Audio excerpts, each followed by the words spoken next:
How we doing, everybody? Welcome back to the Short Outward channel. I'm Ron Swanson. We're continuing on our long deciphering of Levin's story involving some interesting characters. And one of them is Snappy, who we're going to hear from today. But I need to go through Snappy's statement from yesterday first. I'd started to do it yesterday, but then sadly we got cut off. So you are going to be made to sit through all that again. And that's how we do things. Oh. My mods are funny. You're funny guys. So give me a second. There we go. All right. So I'll try and skip through some of it, but this is important. Okay. Then we're going to bring on Snappy, get his side of the story. Then I am live with a currently active American police officer who is actively exposing all of the corruption and all of the madness that is going on over there while still being active duty. That's after this podcast. I'm really into Dr. Pepper right now. Okay, so I'm just going to crack on through this. Rather than stopping and reacting, I'm going to take notes and we're just going to play through this, okay? I would love to talk to you and explain more. I just wanted to make sure that we were on the same page and you understood where I was coming from. So yes, I am one of the people that she is slandering and directly attacking in her narrative. I am Snappy. I run the channel Drawing Down the Stars, and she has claimed that I groomed her and that I, abused her and all this horrible stuff, none of which is ever true. I met Jevim, Buffy, aka Occult Examiner, through a public Discord called Myth and Lore, of which I'm no longer part of, but at the time I was helping moderate, which was a Discord that was discussing the occult and magic and paganism, as well as other things. Jevim had approached me on that Discord because she was interested in the work of Ammon Hillman, and Ammon Hillman is a rather interesting figure on YouTube who talks about Christianity and its connections to the Greek magical world and such. Anyway, we had become friends. I had been showing her a bunch of this research. We had been talking and collaborating about things. Eventually, what ended up happening is things got way too out of hand and intense with things. She started to enter into manic states and making all these quiet, crazy, wild accusations. I would love to be able to talk to you guys clearly and defend her positions and her points, because honestly, there is no cult activity at all, right? Ammon Hillman was never involved in the Myth and Lore Discord. It's a Discord. It's a bunch of people hanging out and chatting. Her idea of me grooming her was telling her to read books, read texts, talking to her about different magical rituals, all of which were at her discretion. Nothing here was ever forced or manipulated, or she was ever encouraged to do anything. She was just someone who was interested online, and I provided her with information.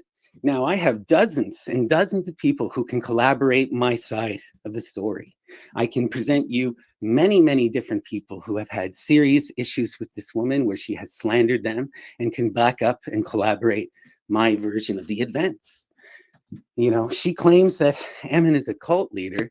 All Ammon ever did to anyone was recommend them books, send them emails. To be a cult leader, you have to actually lead and bloody do something. Okay, all Ammon does is teach the Greek and rant and rave in a theatrical way online. Okay, all Ammon has to teach people is how to read the Greek and how to read magical texts. And the only magic that we were doing or encouraging anyone to do was to engage the magical texts, to read these particular books, and to try themselves. So we were doing things like implementing, or we were doing things such as being inspired by ancient rites, being inspired by Greco-Roman pagan tradition. That's it. I've never met this woman in person. Miss Beverly Rhodes. This is Snappy. This is the alleged cult groomer. Okay. Snappy will be on in about half an hour, 40 minutes ish, to give his side of the story. And yesterday, Beverly, we interviewed Levin, who is the accuser of said crimes. And we're just trying to get to the bottom of it all, basically. And Snappy will be on live with us shortly. She has never met Ammon in person. No one has done anything to her other than share with her information and encourage her. You know, I invited her on my channel. I tried to become her friend. And when things got a little overwhelming, when she was trying to get close to Ammon, who, you know, Ammon, I'm just a student. I'm not even a current student of Ammon. I was only a student of the Greek at the time. And she wanted me to help her get into Ammon's inner circle, of which there is none. There is no inner circle. This is the thing that blows my mind. Like, for a cult leader to exist, someone has to be asking you to do things. Someone has to be asking for money. Someone has to force you or hurt you or something. The worst thing that Ammon ever does is ignore people, right? He just didn't engage with her. And this is an angry, butthurt woman, right? Who's lashing out at the world because she was not paid attention to nor supported, okay? You know, Ammon says a lot of radical and intense and often controversial and scary things. But in order to be a cult leader, you got to have a fucking cult. You have to have a group of serious people that's actually doing something, not a Discord of people talking online and maybe even collaborating, right? And like I said, if you really need receipts, if you want people, I can get you in contact with at least a dozen people here who can support me. And I would love to share my narrative with Sean. And I could answer any of his questions and can greater explain what's going on with Ammon Hillman and Ammon Hillman's work, because I was a student of Ammon Hillman, unlike Jevim, and I had worked with him and do know Ammon, you know. But here's the thing: even I eventually moved on from Ammon because I wasn't interested as much in the work that he's doing. He's fixated on Christianity, and I'm fixated on doing the tarot, peace and love type stuff. You can go check out my channel, right? I'm not here out to harm or to slander anyone. And the fact that she is painting this narrative is absolutely insane. You know, I'm currently in contact with a lawyer, figuring out how to deal with this situation because she has been slandering my business, drawing down the stars and using my name. And I am in the process of working out a way to sue her for libel. I'm just in a different country, you know? So this is how intense it's getting here. And I want you to be aware of the full situation. And if it goes and it continues on your channel, and I find my name being brought up, Snappy, drawing down the stars, then I'll have to inform my lawyers of that as well. I hear what you're saying. It sounds like this is a very charismatic, engaging, and, you know, strong character that you're describing. And he seems to like to draw people in and then recommend or guide people to religious or mystical texts. Of course, a Discord is no different than a town hall. It's just a digital version of that.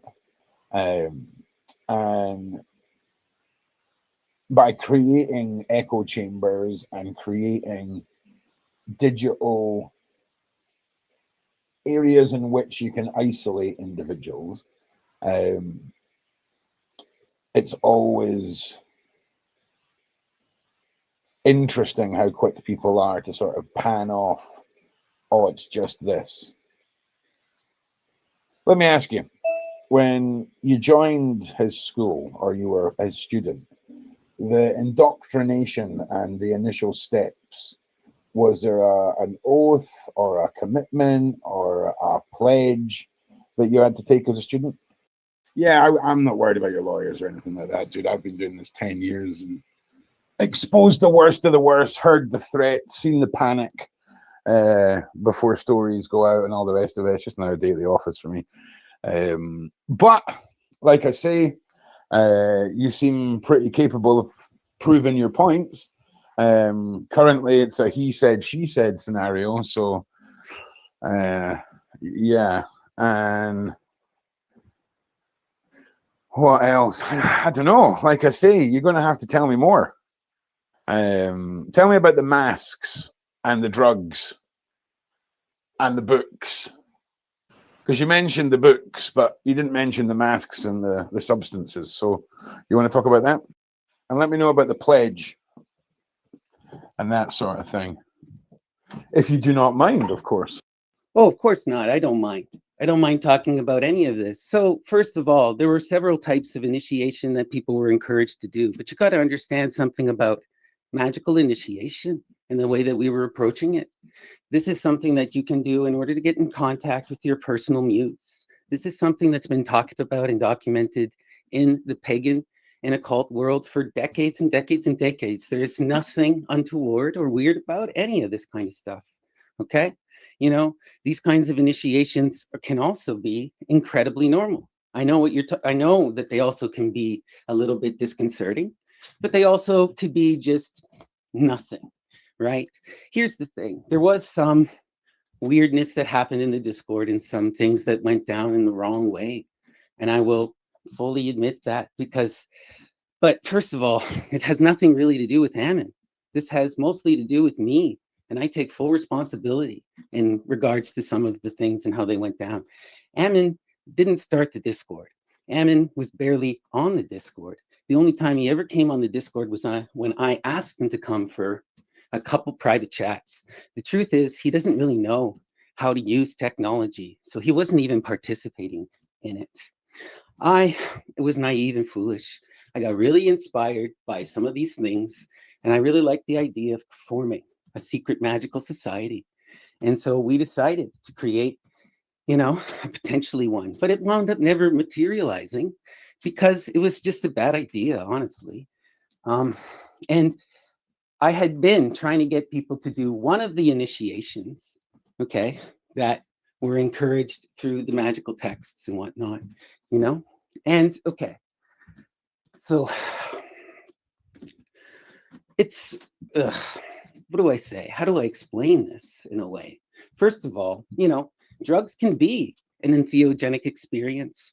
They can be an enthusing experience. They can be a deeply devout and religious experience, and they're part of basically all major religious traditions. Okay, and the only, Ammon would talk about the drugs and would talk about how it's an intense part of the ritual, intense part of any kind of these initiations and whatnot. It's not something I generally encouraged or enforced on people. Not something that, it's like, okay. Basically, when we were doing is, Ammon showed us a bunch of different texts in which you could do personal initiation if you wanted to. So he exposed me first off to a book called The Syrian Goddess by Lucian, which talks about the priestesses of the goddess of Aphrodite, and explained that during the festival of Adonis, the priestesses of Aphrodite would shave their heads in mourning for the loss of Adonis, which is part of the myth. Adonis dies and he's resurrected, and he's resurrected through the power of mourning, right? So this was engaging in that traditional rite. And we were encouraged to, to potentially do that. Now, no one had to do anything.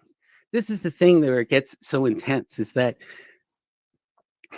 Ammon was telling people if you wanted to learn more magic and you wanted to gauge magic, then you have to do those kind of initiations. But not everyone you don't have to do the magic. You don't have to get involved in anything. And there were many, many ways, right? So that was one initiation, was going to the Syrian goddess, engaging in the act of mourning, shaving your head, and you know, this is something that I had done and was deeply rewarding to me and totally opened my eyes and allowed me to engage in my spirituality in a very deep way. And the other thing he was getting us to do was go through books. And the idea in this particular tradition is that the books are you engage the power of active imagination. Something like cannabis is used to empower the imagination. So we would read something like Lord Byron's Cain. Lord Byron's Cain is a reinversion. It's a retelling of the myth of Cain and Abel, and it tells you to confront the deity, the Christian deity, and expose the lie. But all of this is just mythopoetic kind of stuff and fun. It's about self-empowerment and self-engagement. Okay. So yeah, there was that narrative. Um, there was also in the Syrian goddess, the priestesses sometimes went out and they would engage in other things. But these kind of initiatory magics and whatnot was never even the main focus of anything that we were doing. And it was never mandatory. It was never enforced. Most people don't do anything. And it certainly wasn't Ammon that was forcing people to do this. I was just, like I said, I was naive and was inspired. I was having fun. I was engaged in the artistic creation. And people were asking me, well, how do I engage in the art like you are doing, like Ammon is doing? And I told them, well, you could do this and this. If I could go back in time and tell people never to fucking do any of that, if I could see how weird people would get about everything, I never would have. But, there was never any kind of serious anything. Jevim is going to bring up a secretive discord called the Ordo Templo Orientis. That was something that I had made up in hopes of forming something, but it never materialized because it was a bad idea trying to get people to do initiatory magic. No one engages with this. And always with all of these discords, with all of these things, there was an express understanding of democracy, of individual exploration. Ultimately, this is individual paths. People are engaged in their own magical traditions. We're all eclectic people working in a non-dogmatic spiritual tradition. Okay, there was never any forcing or making to do anything, and you can find this kind of magical rites in the bloody chapters bookstores, my friend. Okay, like, all of that stuff about drugs that Ammon is talking about and getting into the intensity of that in terms of the high priestesses and whatnot, I wasn't doing anything of that. I'm not a drug user. I'm someone who engages in meditation, in spiritual practice, in the reading of books. Okay. Um, keep asking me questions because I will, I'm seriously like, all of this is just so ridiculous, right? Like, I'm not trying to threaten you with the lawyers. That's not what I'm trying to do. I'm just making you abreast of the situation and what's going on here, because it's gotten to the point of just ridiculousness. Like, this woman was not this woman was not forced to do anything. This woman was not made to do anything, right? We were all just people engaging in the mystery, and Ammon was never even fully involved. She's never really talked to Ammon at all, right? Ammon never was encouraging any of this kind of stuff. This was just people talking on a Discord, reading books, and inspiring each other to engage in the spiritual world, to try and become better than who we are, to try and have a connection to the ancient past. And like I said, the books we're reading are historical books like The Syrian Goddess by Lucian, which is a major text in religion studies, which documents the Syrian religious tradition at the time. That's, like we're reading Lord Byron's Cain, okay? Like, these are commonplace books. There's nothing that spooky about them, We're engaging in literature like The Bacchae by Euripides, Medea by Euripides, the Argonautica by Apollonius of Rhodes, Aristophanes' Frogs Aristophanes' birds, right? Like, and you know, someone like Jevim wasn't even reading the books. Part and parcel of the problem was that she wasn't engaging in the tradition and wasn't able to participate. And then she felt upset because people didn't want to work or didn't want to be around her because she was just not a part of the thing. And besides, like, all of that community, all of it has fallen away. None of it exists anymore, right? Ammon doesn't have anyone that he's empowering in this kind of a way, right? Like, sometimes, you know, I would send him messages and he would just send me book recommendations. Oh, what do you think about this myth? What do you think about that myth? And largely, we're talking about this from a religious study standpoint, trying to re-engage the Greco-Roman tradition to find the underlying feminine current that had been displaced. What did she have that she's claiming that we did? She's never met anyone. No one ever did anything to her. If she was doing drugs, that's of her own volition. If she's doing magical rites, this is of her own volition. And all of this is a narrative that she has concocted in her head, right? That she has concocted in her head. There is no group. There is no cult. There is no leader who is asking for anything. You know, all it is was a bunch of nerds who are reading Greek books. Ammon can be a charismatic figure, but he's not even offering advice. He's not offering anything to people. Like I said, he's teaching you how to read Greek, how to analyze a Greek text. This is just celebrating of the classics. This is humanities. You know, all of the, I understand why people want to get in on this because they think it's so juicy because Ammon is such an intense performer. But it's a performance. It's a satire. This is someone who is a dear friend of mine, Jevim, and I loved her. And I just feel so awful about this whole situation. I still have nothing but love and respect for her. And I tried desperately to let this go.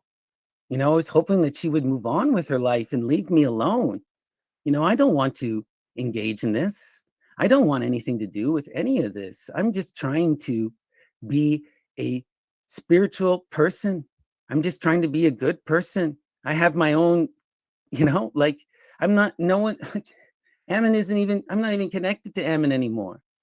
Like, there's not even anything going on. There never was anything of any weight to it. This is literally a woman who concocted and made mountains out of molehills. Normally, you guys are dealing with serious victims with real abuse, with real stuff going on, that they were manipulated, that they were giving their money, right? That they were, none of that was happening. Nothing remotely like this was happening.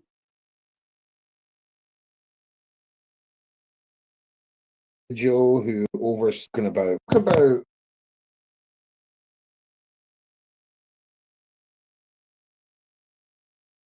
so when you talk about the initiations and these things that are being spoken about but aren't Ammon's fault, the things that happened that got out of hand and the weird things that took place on Discord, who's responsible for those? Is there any way that you are a individual who overstepped in a Discord that you had a little bit of power in, and the ripple effect of that is now stretching out across the internet, and possibly you're in panic mode because you were lost in a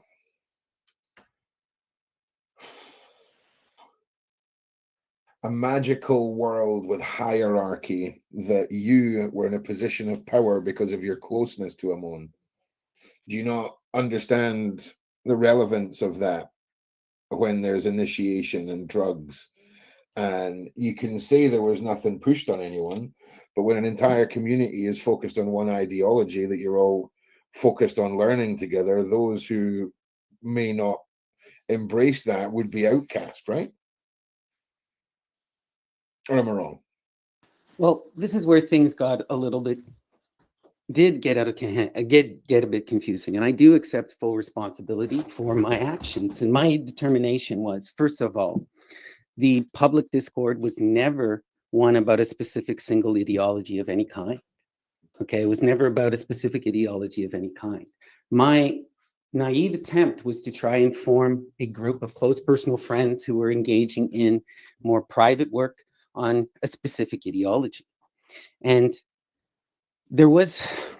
I didn't want anything to be hierarchical at all. There was always the express understanding that this was supposed to be something without leadership, without control, without enforcing. And I did witness people get upset and hurt by this. And this is why the whole thing ended. And we didn't do a private group where we were encouraging people from one specific ideological perspective anymore. You know, that whole thing I have completely distanced myself from.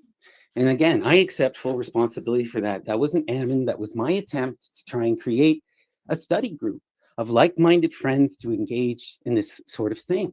And we did, yes, encourage people to explore the mystery, to engage in the initiation. And then when people didn't do it, they did get upset and it did get hurt. And things did get out of control in that regard.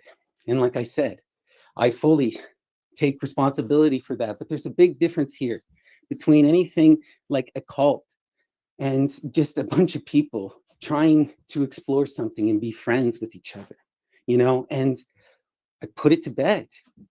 You know, I've been doing as much as I possibly can in the coming time since then to distance myself publicly in terms of the Ammon work and to, you know, be a positive force in this whole thing. You know, I feel terrible about what happened with Jevim and how she has taken this and twisted it. There was never any intention to try and create any sort of hierarchical systems of control. And, you know, I didn't have real access to Ammon. This is all a big misunderstanding and all about a bunch of confusion, right? There is no inner circle. There was no hierarchy in terms of initiation. Initiation didn't grant you anything. These were just things that Ammon was saying, oh, if you want to pursue this, well, this is what the ancients did. Now it's up to you. My naivety and my childishness was taking that and trying to encourage others and to form a community based around that, something he never did and something I deeply regret because that was the wrong approach. It was the wrong approach. You know, my current approach is to entirely approach this from a personal, individual perspective and not to encourage others outside of that. You know, I tell people to explore themselves, to explore their own creative abilities and to approach the spiritual from that individual path of love and acceptance. And if they want to engage in the texts, they can engage in the text on their own. It's up to them for how they proceed with any of this. You know, and it's the same thing with entheogens. I have a 3-part series on my channel where we discuss in depth the perspective on entheogens within the magical tradition. And I always reiterate time and time again that this is not something for people to just play with or to do. And it's not even necessary. It's all at people's discretion. And at the same time, you have to truly know the self and the body. And this is not a path for most people, right? And it's something that must be engaged in a very, you know, personal, individual way in which for mature adults, you know? So what really happened with this whole thing? Was I got too inspired and I thought that I could help bring people together for the purpose of forming an inspired community around some of the ideas that Ammon had promoted. But these aren't even Ammon's ideas, right? This is the other thing. We're talking about Greco-Roman paganism, okay? We're talking about an ancient Hellenic tradition that has existed and continues to exist.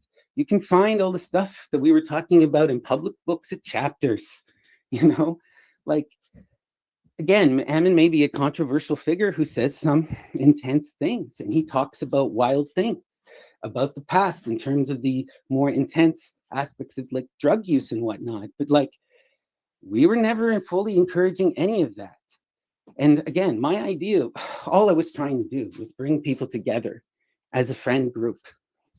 And I was naive about this. And now, like you pointed out, I recognize, like, I would never, ever in a million years have an initiatory group, okay, ever again, or do anything like that. It was a silly idea. It's a silly idea. I'm not here to try and get everyone to agree to anything.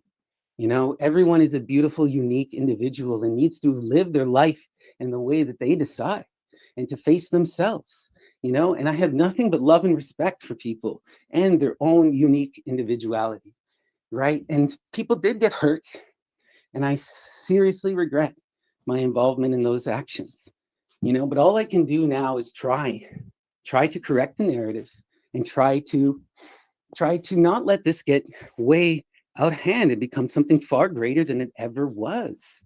You know, because the reality is you're talking about maybe a dozen people, you know, who were in that first initial private initiatory thing. And then after that, it was just talking about these initiations, which people could engage in, that Ammon had talked about publicly, which are publicly available in the books, right? Like, this is not something that is so out of left field. You know, I've been engaged in the magical tradition my entire life. I have a degree in religious studies.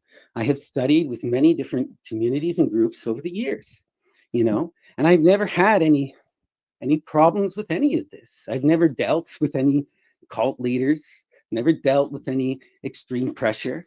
And I certainly wouldn't be out here putting extreme pressure on people. That was never my intention. That was never my intention. And when things did get a little bit tense, we stopped in that direction. We stopped in that direction, you know? It's always so hard when you're trying to get people to collaborate and to work together as a community, and you try to profess any kind of shared idea or ideal. And it is so easy for these things to get out of control and to become a little bit wild. But honestly, there was never any pressure to push anyone to do anything. This thing never lasted for any length of time. You know, someone like Ammon was never directly even involved. And, you know, I didn't have access to him. This is a big misconception. People kept thinking that I had access to him. And, you know, I admit that this is partially my fault, because I was talking about his work and I was professing a knowledge of his work, you know, but I was doing that from just engaging with the videos and discussing them, you know, approaching this as a scholar, as someone who is engaged in the practice of religious studies and the magical Greco-Roman religion. This is an authentic religious tradition, you know, with millions of adherents around the world, right? You know, it's just, like I said, I regret what happened with Buffy. Buffy and I were really good friends. You know, all of this blew out of proportion because I tried to approach her, and I did it in the worst possible way. And I fully admit that I did. I tried to address the situation. I told her that she should take a break because she was getting way too intense, way too radical with the situation and blowing everything up to an 11. And she took this as a direct attack on her, you know, as being excluded. But there was nothing to be excluded from. You know, she had always been like, there's nothing that I'm hiding. There's nothing here to hide, right? Right? There was no enforcement. There was no abuse.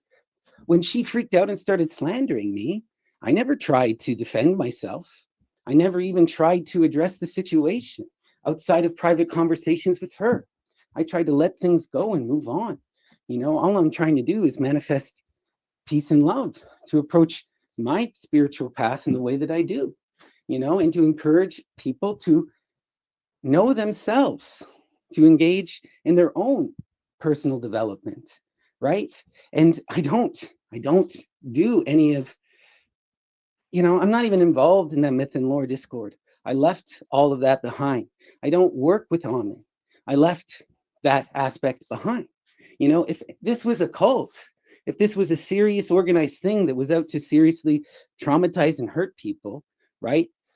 Why it wouldn't have just fallen apart at the instance of a push.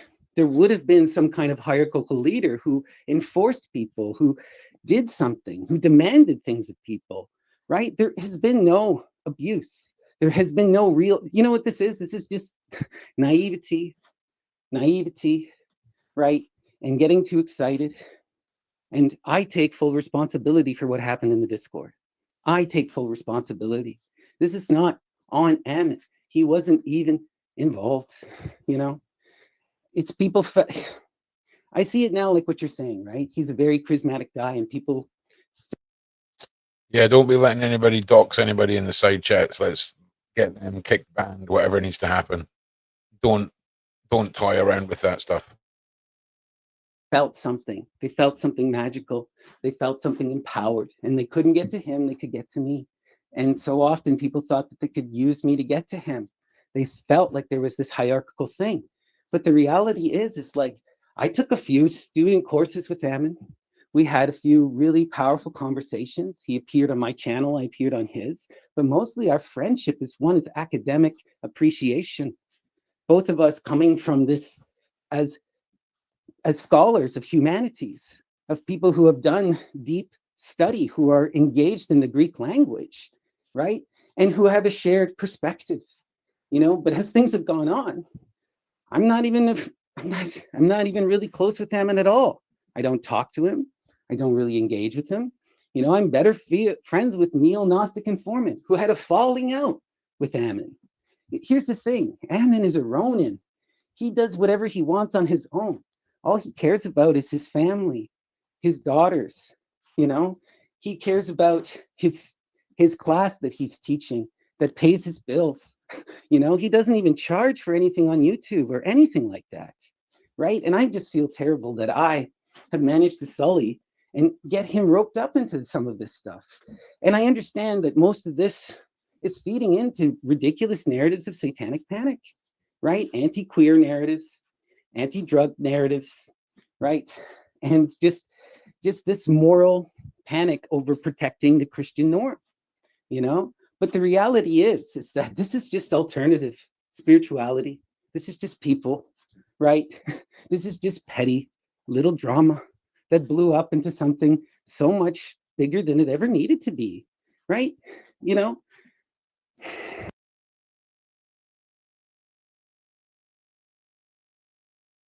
Directly in it, right?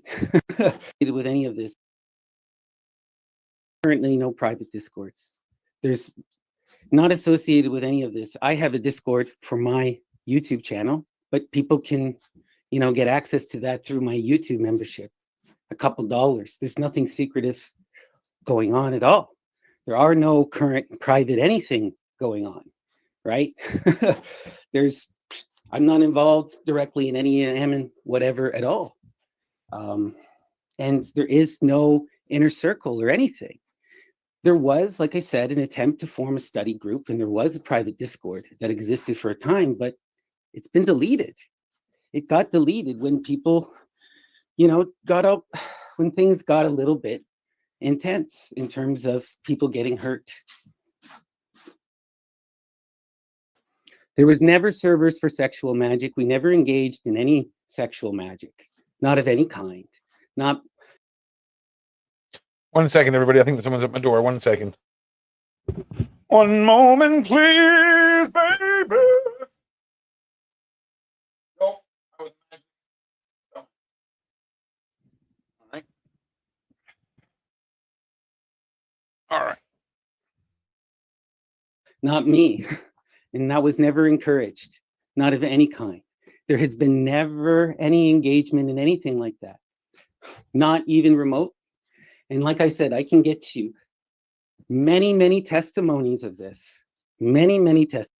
I mean, unless you're discussing sigil magic, which people like Grant Morrison talk about, Osman Spare, you know, very simple magical rites. Again, these are stuff that you can find at any public library, right? That people talk about openly on YouTube, right? This is nothing that wild.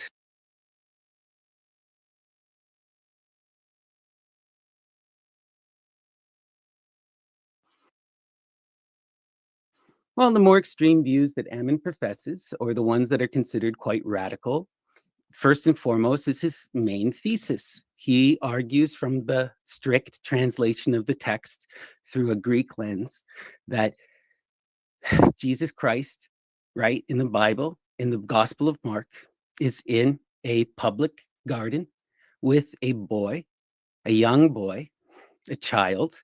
This is Ammon's interpretation of the text, and that this young boy is being abused by Jesus for the purposes of engaging in a mystery rite, for the purposes of engaging in, you know, in magic that'll transform.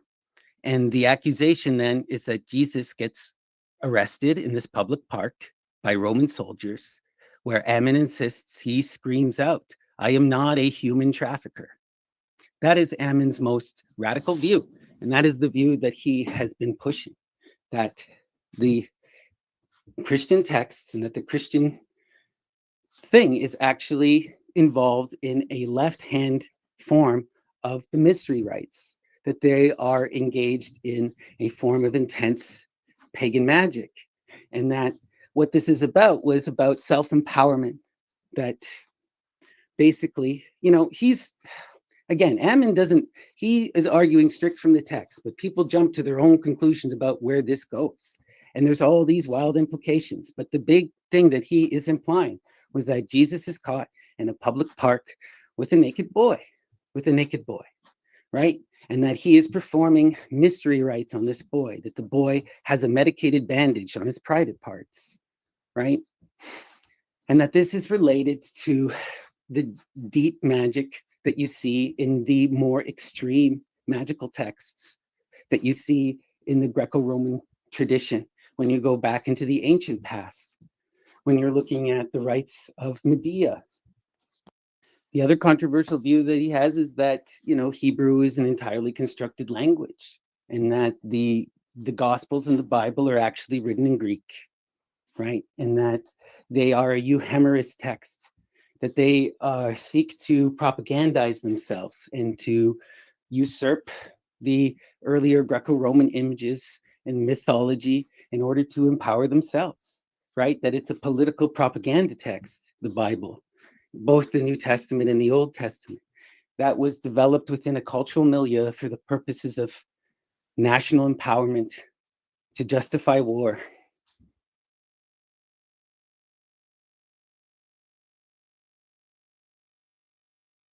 We did it. We did it. All right, cool. Okay, so I've taken my notes there, and we'll go through my notes when we get Snappy on just shortly. So I'm going to give my conclusion from my interview with Jevim from yesterday. Now, I've already spoken to Jevim. I've already said all this to Jevim, just so everyone knows. So before everyone starts going crazy in the side chat, let your boy finish talking before you jump in. In fact, hang on a second. Yes. Okay, so here's what I've seen from my initial interview with Jevim. It was fairly clear that from a young age, Jevim was rejected by her family. She felt like she had to, not that she felt she had to scream and shout to try and be heard, be respected, get her points of view across, and ultimately was pushed out by her family and spent her teens and her 20s trying to find somewhere to fit in. And when you've got a repeating cycle of behavior that is founded in a destructive displacement, that displacement becomes your norm. And I said this to Jevim. I said to her, when you join a group, if you join a Facebook page for fishing, right? And you turn up there and you just talk about racing, right? Some people are going to be like, hey, we don't talk about racing here. We're talking about fishing, right? And Jevim also has a predisposition for wanting to be accepted, but also feeling like she isn't enough and has to prove herself in some way, which isn't the case because she's awesome, right? So I think it would be very easy for people to be rubbed up the wrong way in a community by Jevim. Does that mean that there wasn't any shenanigans going on? No, it doesn't.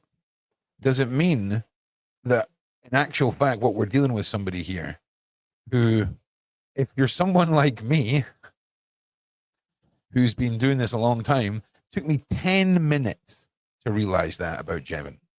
Took me 10 minutes to realize her vulnerability points. I'm not that smart, right? My server's called Hogwarts, all right? Yours is Flamalel. Like, it was a whole bunch of Latin, man, right? So I can see a vulnerable person. You know? Sounds to me like if someone was trying to come into a community and fit a round peg in a square hole, sounds like they're fit for a banning.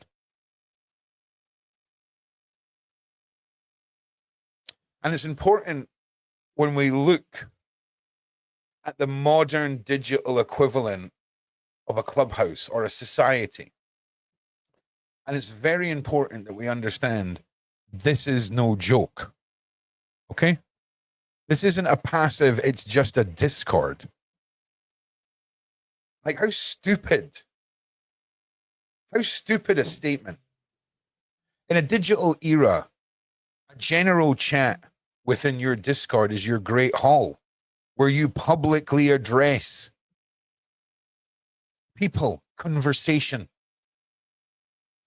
It's safe, it's accountable, it's public. And as a leader, that's how you should be communicating.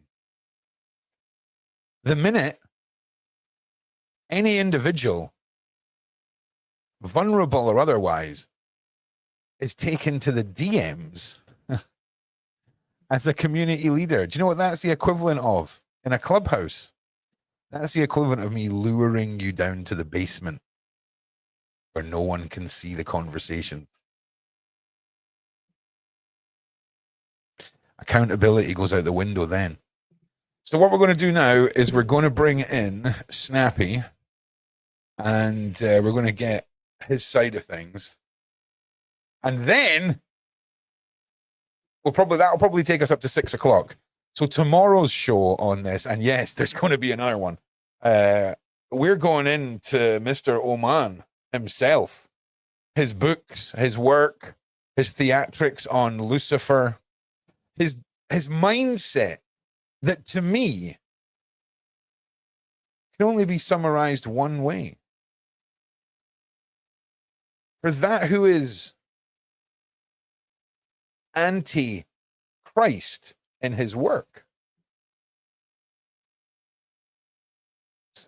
Honestly, I'm just hitting you with some old terminology stuff here. All right, Snappenstein, I'm going to fire this link, my G. Yes.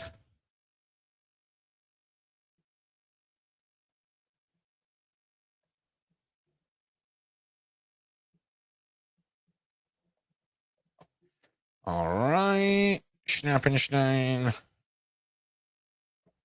There we go. All right.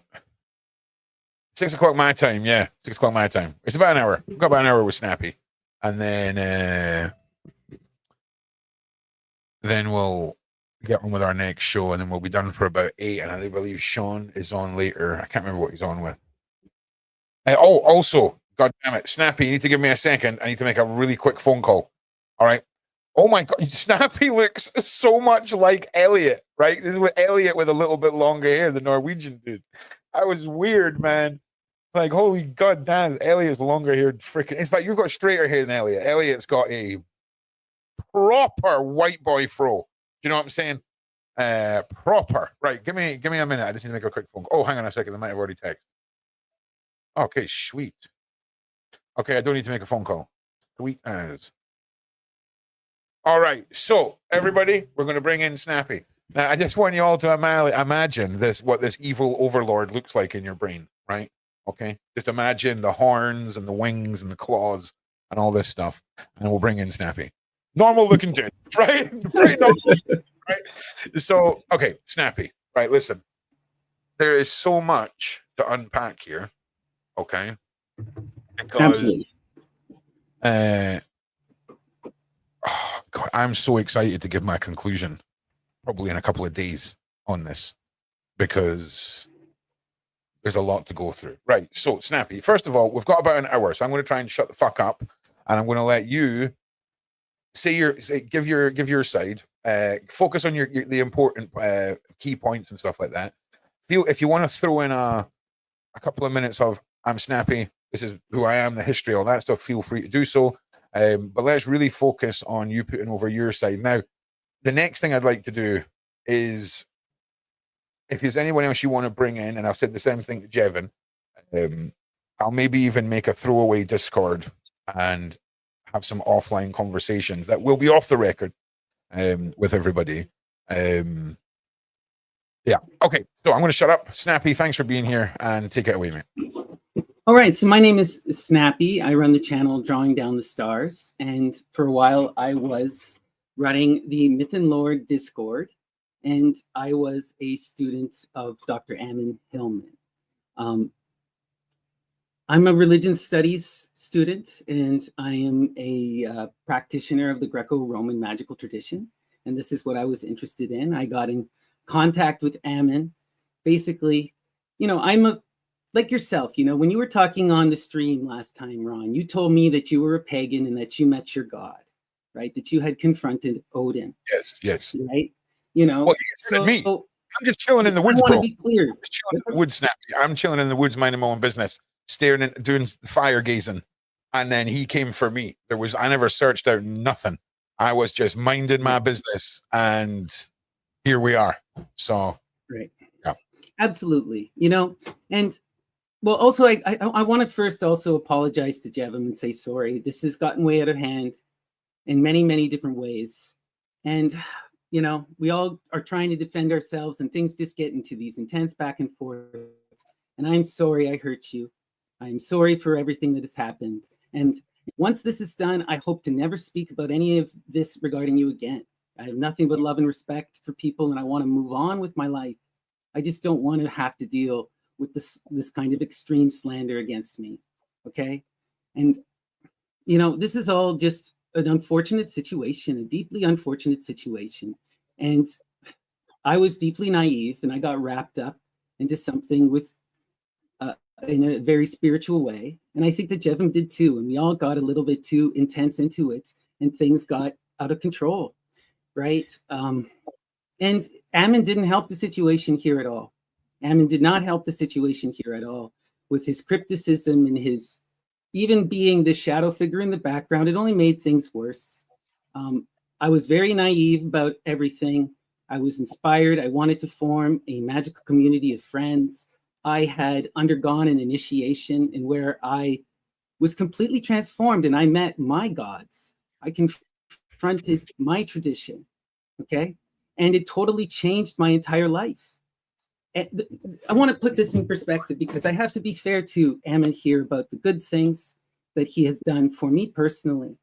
Okay, I reached out to him with some questions about the magical tradition, and he brought me to the feet of the Muses, which is my goddesses.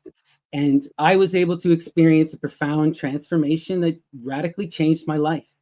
He brought me onto YouTube, gave me a platform. For the first time, I felt confident to speak about this kind of stuff. And then I became friends with Neil, who brought me on his platform. It was a big transformative experience for me, so I got really caught up into it. But this is kind of what it was. He was a friend who was encouraging me to explore my magic and to be my best self, okay? And I was inspired. The initiation worked for me, and I wanted to encourage other people to do it. And I wanted to have a group of friends that had all done it so that we could share in this grand kind of thing. I was always enamored with occult groups and occult societies, and I had participated in some before. And I wanted to have one that was situated around something that was meaningful to me. I now recognize that this was the worst approach. I am fundamentally not into this hierarchical stuff, and all of these secret society things always wind up turning that way. I should have seen this coming, and I wound up hurting my friends. I wound up you know, here I am defending Ammon, and I shouldn't be defending Ammon at all. I have no interest in any of his work anymore.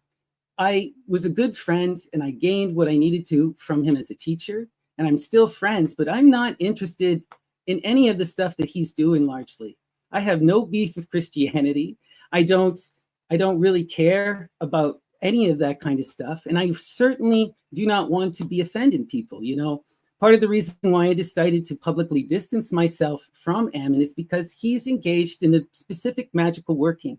He's casting a satire on the entire Christian tradition, you know, and he's trying to expose what he believes is the grand lie and to help free people from those kind of bonds of oppression. And part of me admires that, to be honest, but at the same time, that is not the magic that I want to engage in. That's not my art. That is not anything that I'm a part of anymore in any shape, way, or form. I learned the hard way that these kind of things, that kind of negative stuff, it just rattles people. Really, what inspired me from anything that was dealing with the Ammon work was the Greek texts. It was the Greek text that he was sending me. So this was like a stepping stone. This is a stepping stone for me to move on to other things. And it just got way out of flipping hand. And I have, you know, I respect Ammon as a friend and whatnot, but I'm just, you know, I'm not interested in that. I've never been interested in the Christian stuff. So I don't know. Yeah, okay. So let me get a better understanding of you a little bit here. Yeah. Snappy. Do you mind me asking you about how you grew up, what different parts of your life were like? Yeah. Was there anything, you know? Yeah, of course. Yeah, take me through it. Take me through what life was like for you growing up, if you don't mind, Snappy. You know, okay. I had a wonderful childhood. I have incredible parents, you know, but I grew up in a background that was kind of spiritually divided. So half of my family was Christian and half of my family was atheist. And this left me rather deeply confused. And then growing up, I'm a non-binary queer person. And this was a huge kind of struggle for me to come to some kind of, you know, realization. And then at a young age, because of this kind of confusion, I got very interested in Christianity and religious studies. Through high school, I got brought into a Christian youth group and got really involved in this sort of thing. It wound up becoming very, very, very awful very quickly. And I was mentally and psychologically abused as well as physically. And I left all of that behind. This was, though, very young. I'm a much older man now, and I've gone through psychotherapy, and everything is fine in this regard. But this left me a deep desire to want to study religion and to reconcile these kind of things. So I got involved in academia. I did a 4-year degree at Carleton University in Ottawa, with a semester abroad studying philosophy at the University of Pune in India.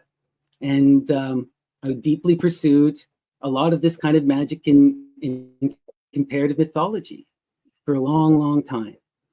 Then when I was pursuing doing this religion studies, I eventually became deeply interested in magical practice, largely through the works of Grant Morrison, Genesis P-Orridge, people like Austin Osman Spare. This was my first introduction, and I started to get involved into magical creative work. And when I did this, I did some magical spells, and it transformed my life. I'm also a musician, a professional percussionist. I had a couple of videos go viral, we had over 1 million on YouTube, and I was able to be a professional finger snapper. I got to go on the Tonight Show, I got to go on the Queen Latifah show. So this kind of magical performance really empowered my life, but it also was a bad experience for me because it wasn't really what I wanted to do. And it led me down a wild path of self-realization until I understood that I wanted to be involved in more magical work. And it brought me back full circle to where I had came, back to ending of university. And at that point, what I decided to do was to really engage in the magical tradition and look for people who could offer me teaching, who could provide for me. And I went through many different teachers. Eventually, I discovered Ammon. I had been working in the Saturnian magical tradition within that particular current. I had been very interested in all of this work. And when I saw Ammon speaking on YouTube in the algorithm, he was talking about the stuff that I was interested in. And there was no one else talking about this stuff. And he had the PhD. So I sent him an email. And we just became good friends because we had a shared magical perspective and we both were academics. And I talked to him about a lot of comparative mythology stuff. Like I went onto his channel and explained how Orpheus, or the Orphic tradition is similar to the Vedic tradition. Anyway,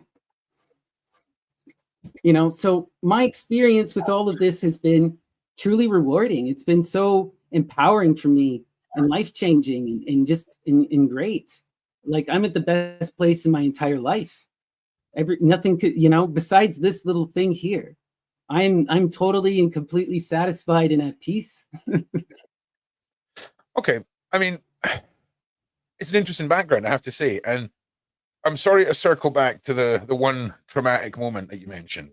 You mentioned that there was a lot of physical and mental abuse when you went into the religion, the Christian side of things, right? Did you find that your search to study religion was a quest to understand how religion could be used to justify abuse in those settings? Not particularly. It was more about confronting. So what really got, so the real serious things that messed me up was the pursuit of a Christian mystical kind of tradition. Okay, I had spoken to a pastor who got me into the Jesus prayer.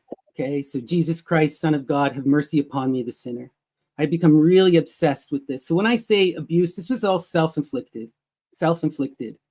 And I got really into this kind of, you know, I wanted to be a priest. I had got really serious. I was trying to deny, I thought I was horrible.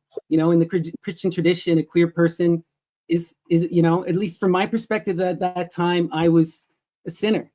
And I was identifying with the sin, and I was engaging in very intense Christian meditative practices until this caused me to just, you know, my family got me out of it, and I had to, you know, reorientate myself because that kind of perspective is just, it's really wrong. Believing that life is an illusion, waiting for everything to end, constantly obsessed with sin and being perfect. This was my perspective at that time. You know, and what I needed to confront, what I was interested in confronting was what was evil. Because I had been so Christianized and so afraid of sin, I remember, for example, the first time I saw Venom's black metal cover, I was terrified. It literally made my heart palpitate. I thought that the world was going to end, you know, and like, this is silly nonsense. These are dudes just laughing and being ridiculous. And I can recognize that now, but I had been so caught up in this nonsense that I thought it was truly evil. So I wanted to explore this idea of evil. And I explored the idea of Saturn. And I recognized that Saturn and Satan are fundamentally the same character. And what we see is Snappy. a satire being cast. I'm going to be honest. That is something I'm about to cover in a week or so, is the Saturn, the black cube, all of it. It's very interesting analogy, especially when you realize that big black rock is at the foundation of the biggest conglomerate in the world. Okay, and right. Listen, well, of course it is, because that's the force of time and reality. Yeah. Well, look, we're not going to side quest. Okay, you and I could easily side quest for about 9 hours in a whole realm of madness. So it's serious stuff. Grooming and cults are powerful words, right? And there's a big difference in your intensity and Ammon's intensity, right? Like I watched one of his videos this morning, and he speaks. Does anyone else think he sounds like a really intelligent surfer dude? Like he's got like this twang of like, I can't tell what it is. It's a twang of some sort. It's like, it's as if he spent 20 years just catching massive waves and then went fully like academic, and the two like languages have mixed. He's got a very interesting twang. I don't know what this guy's like, so I don't really want to show any of his content in case he gets a bit like, "Ooh, I'm going to copy strike you." But there's one here. Now, you know which one I'm going to go for. Okay, Interview with Lucifer, chapter 1. Ammon would not do that. Right, the Nun of Nazareth. I fully get now why you say he is a theatrical guy, right? Understatement, right? And it's interesting because I'm not a big Christian organized faith guy, right? I do believe in all the gods. I do believe that the gods of like, I'm not going to tell anyone their God doesn't exist. You know what I'm saying? I know mine exists. I've met him, right? So it's one of those. So Jesus, as a dude in general, right? Seems like an interesting guy, right? I believe in the whole story and all that kind of stuff. But man, this guy is spicy, okay? And I believe a lot of his stuff is put out to be open to interpretation. Interpretation is a very interesting tool when it's in the hands of a smart man who I believe,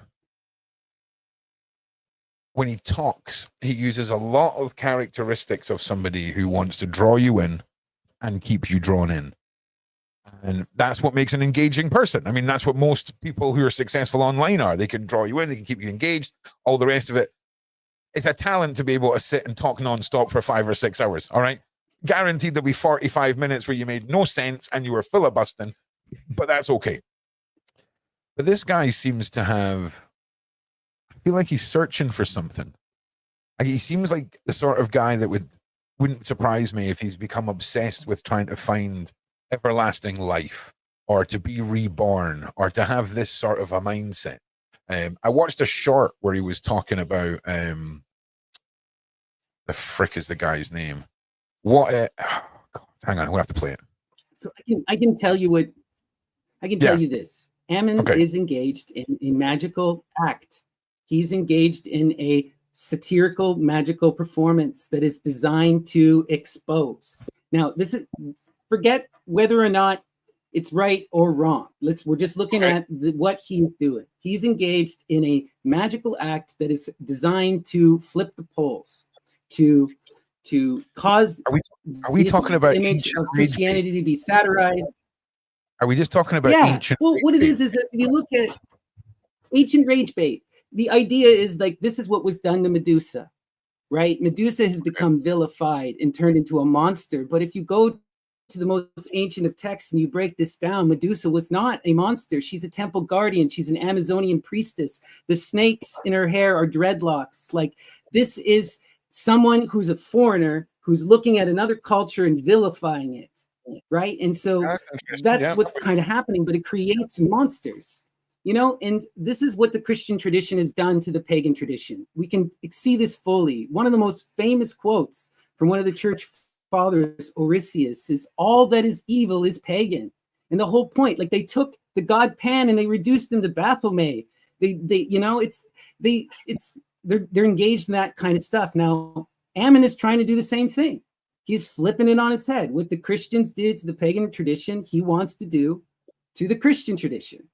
And this is to cause a new renaissance. He wants to be the gadfly. He wants to be like Socrates, bring in a new idea and hold people to account. And here's the thing, Ammon really is that intense. And like Socrates, he will die for his cause. And in his mind, if he dies for his cause, he'll only become transcendent. That's by going through sacrifice in this pagan tradition, you become placed among the stars, like the great goddess Estrella.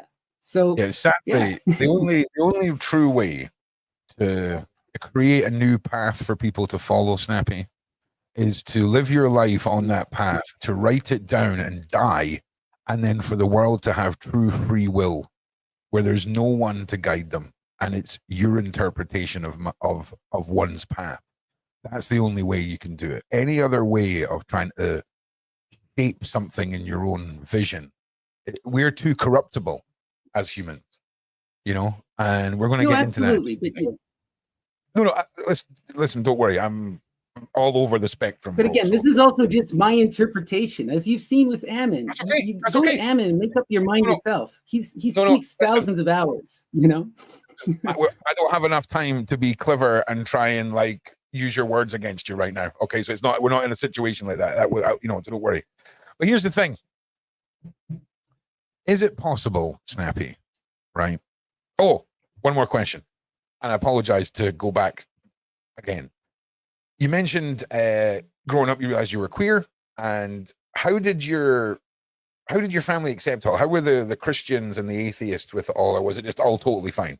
Or did you experience any outcasting? I mean, I felt a lot of the exclusionary stuff outside of the home, but not within the home. Okay, My cool. parents are completely loving. Yeah, cool. So Yeah. the family was like, "Hey, we don't care." The rest of the world was just a bit of a twat about it in some respect. Okay. Normal stuff.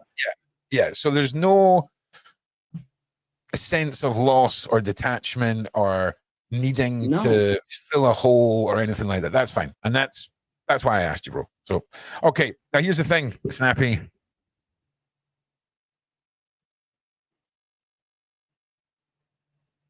I don't think you realize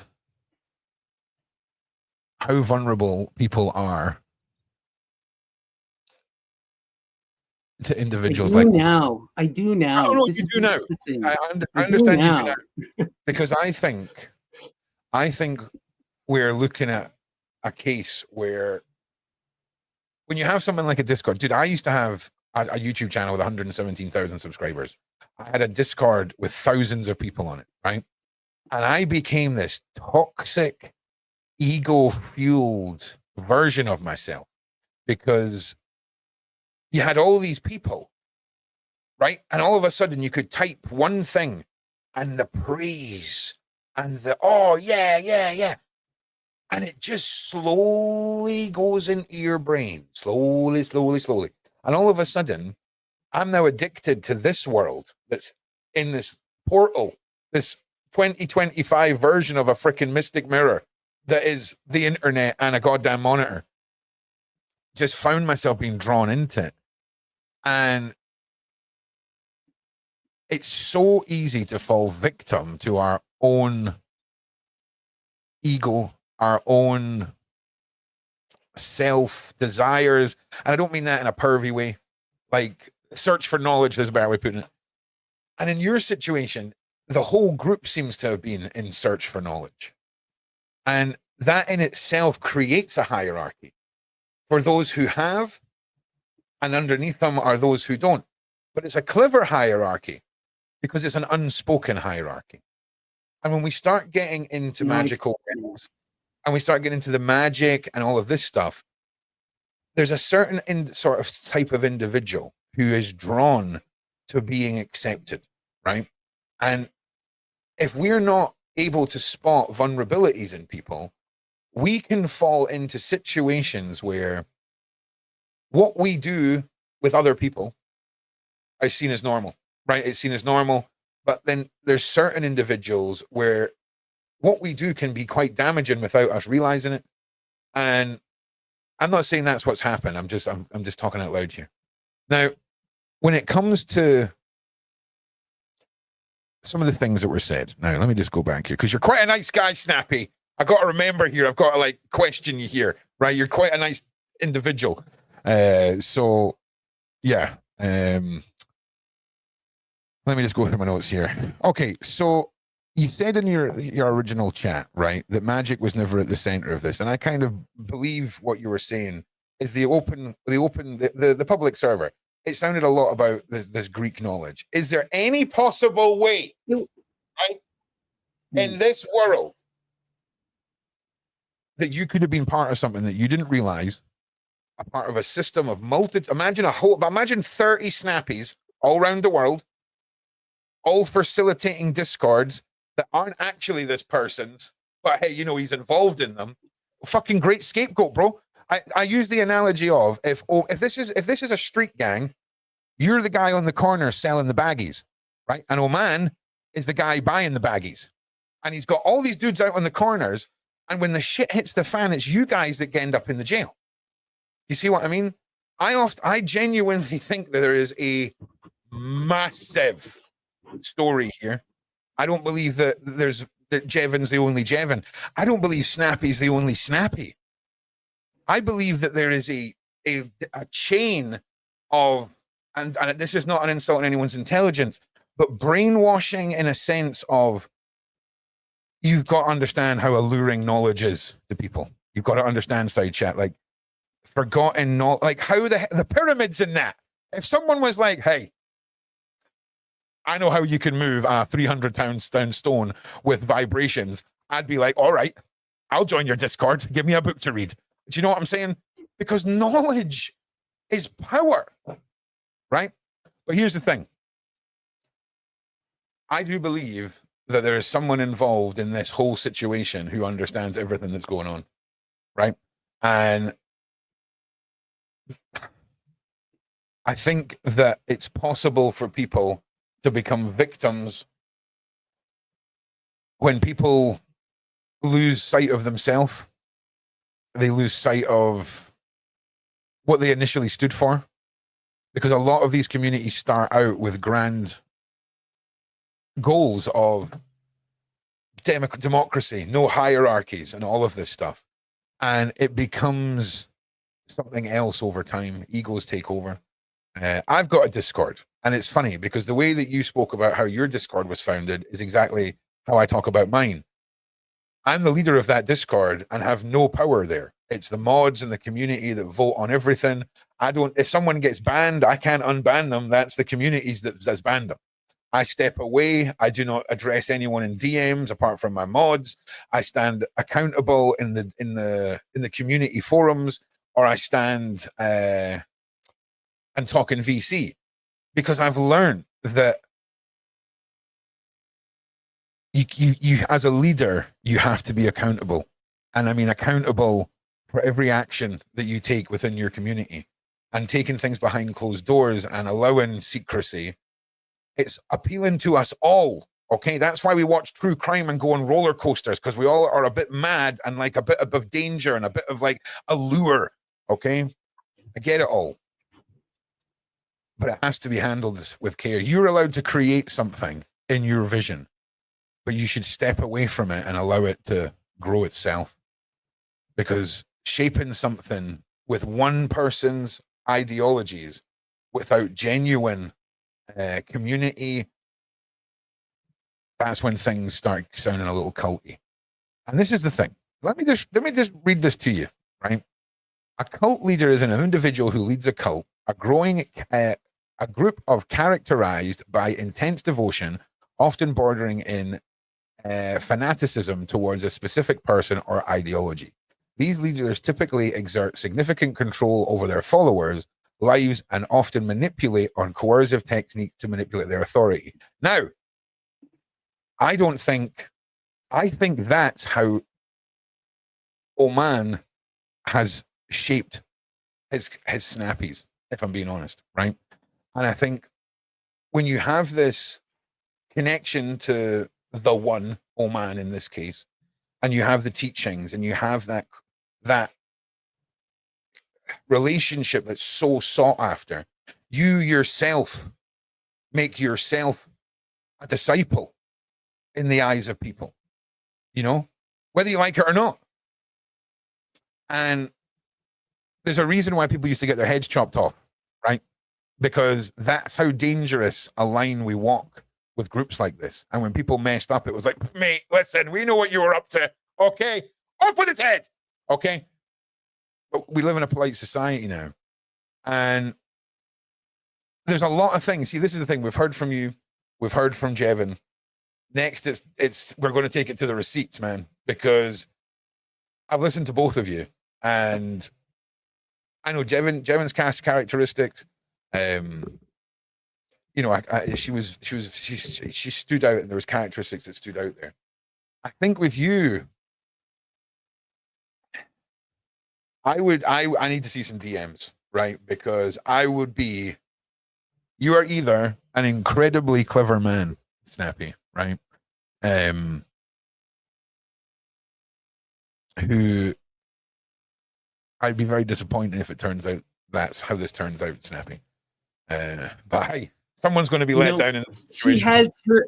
I mean, if she's going to be coming out with DMs, then I would love the opportunity to come out with my own DMs, because I can equally show you other sides of this situation. 100%. See, because here's the thing, You know, because there's a lot of drama on both sides here, you know, and it's like, I believe it. Yeah. Oh no, this isn't a one-sided thing. So whatever I'm saying, I mean from both sides. Because here's the thing, there could be actions that are interpreted as one thing that aren't that thing. There could be private or public things that have been said, whether it's yourself or other staff members, that can be interpreted and can be taken the wrong way. I want everyone to have a chance to speak, because there's a lot of people on both sides of this, you know, and getting stuck with any sort of false anything or blown out of proportion. It's just also ridiculous, though. Well, listen, I'm not at the stage where I could even say it's ridiculous, because Snappy, I'll be honest, I can see you lost in a place where the only person that you have to be held accountable to is Oman, losing yourself a little bit. And that's not held accountable. How? I don't know. No, like, it's ridiculous. Like, the dude doesn't even return emails.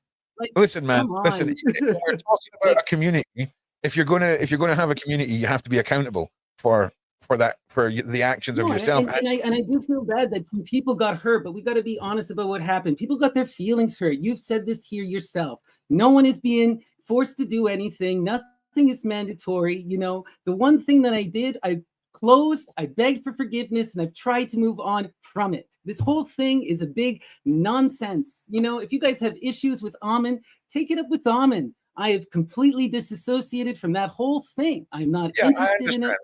I am doing my own beautiful path. I have a beautiful life. This is just it's not that simple. And you know, I'm no victim. I am not a victim. It is that simple. It honestly is.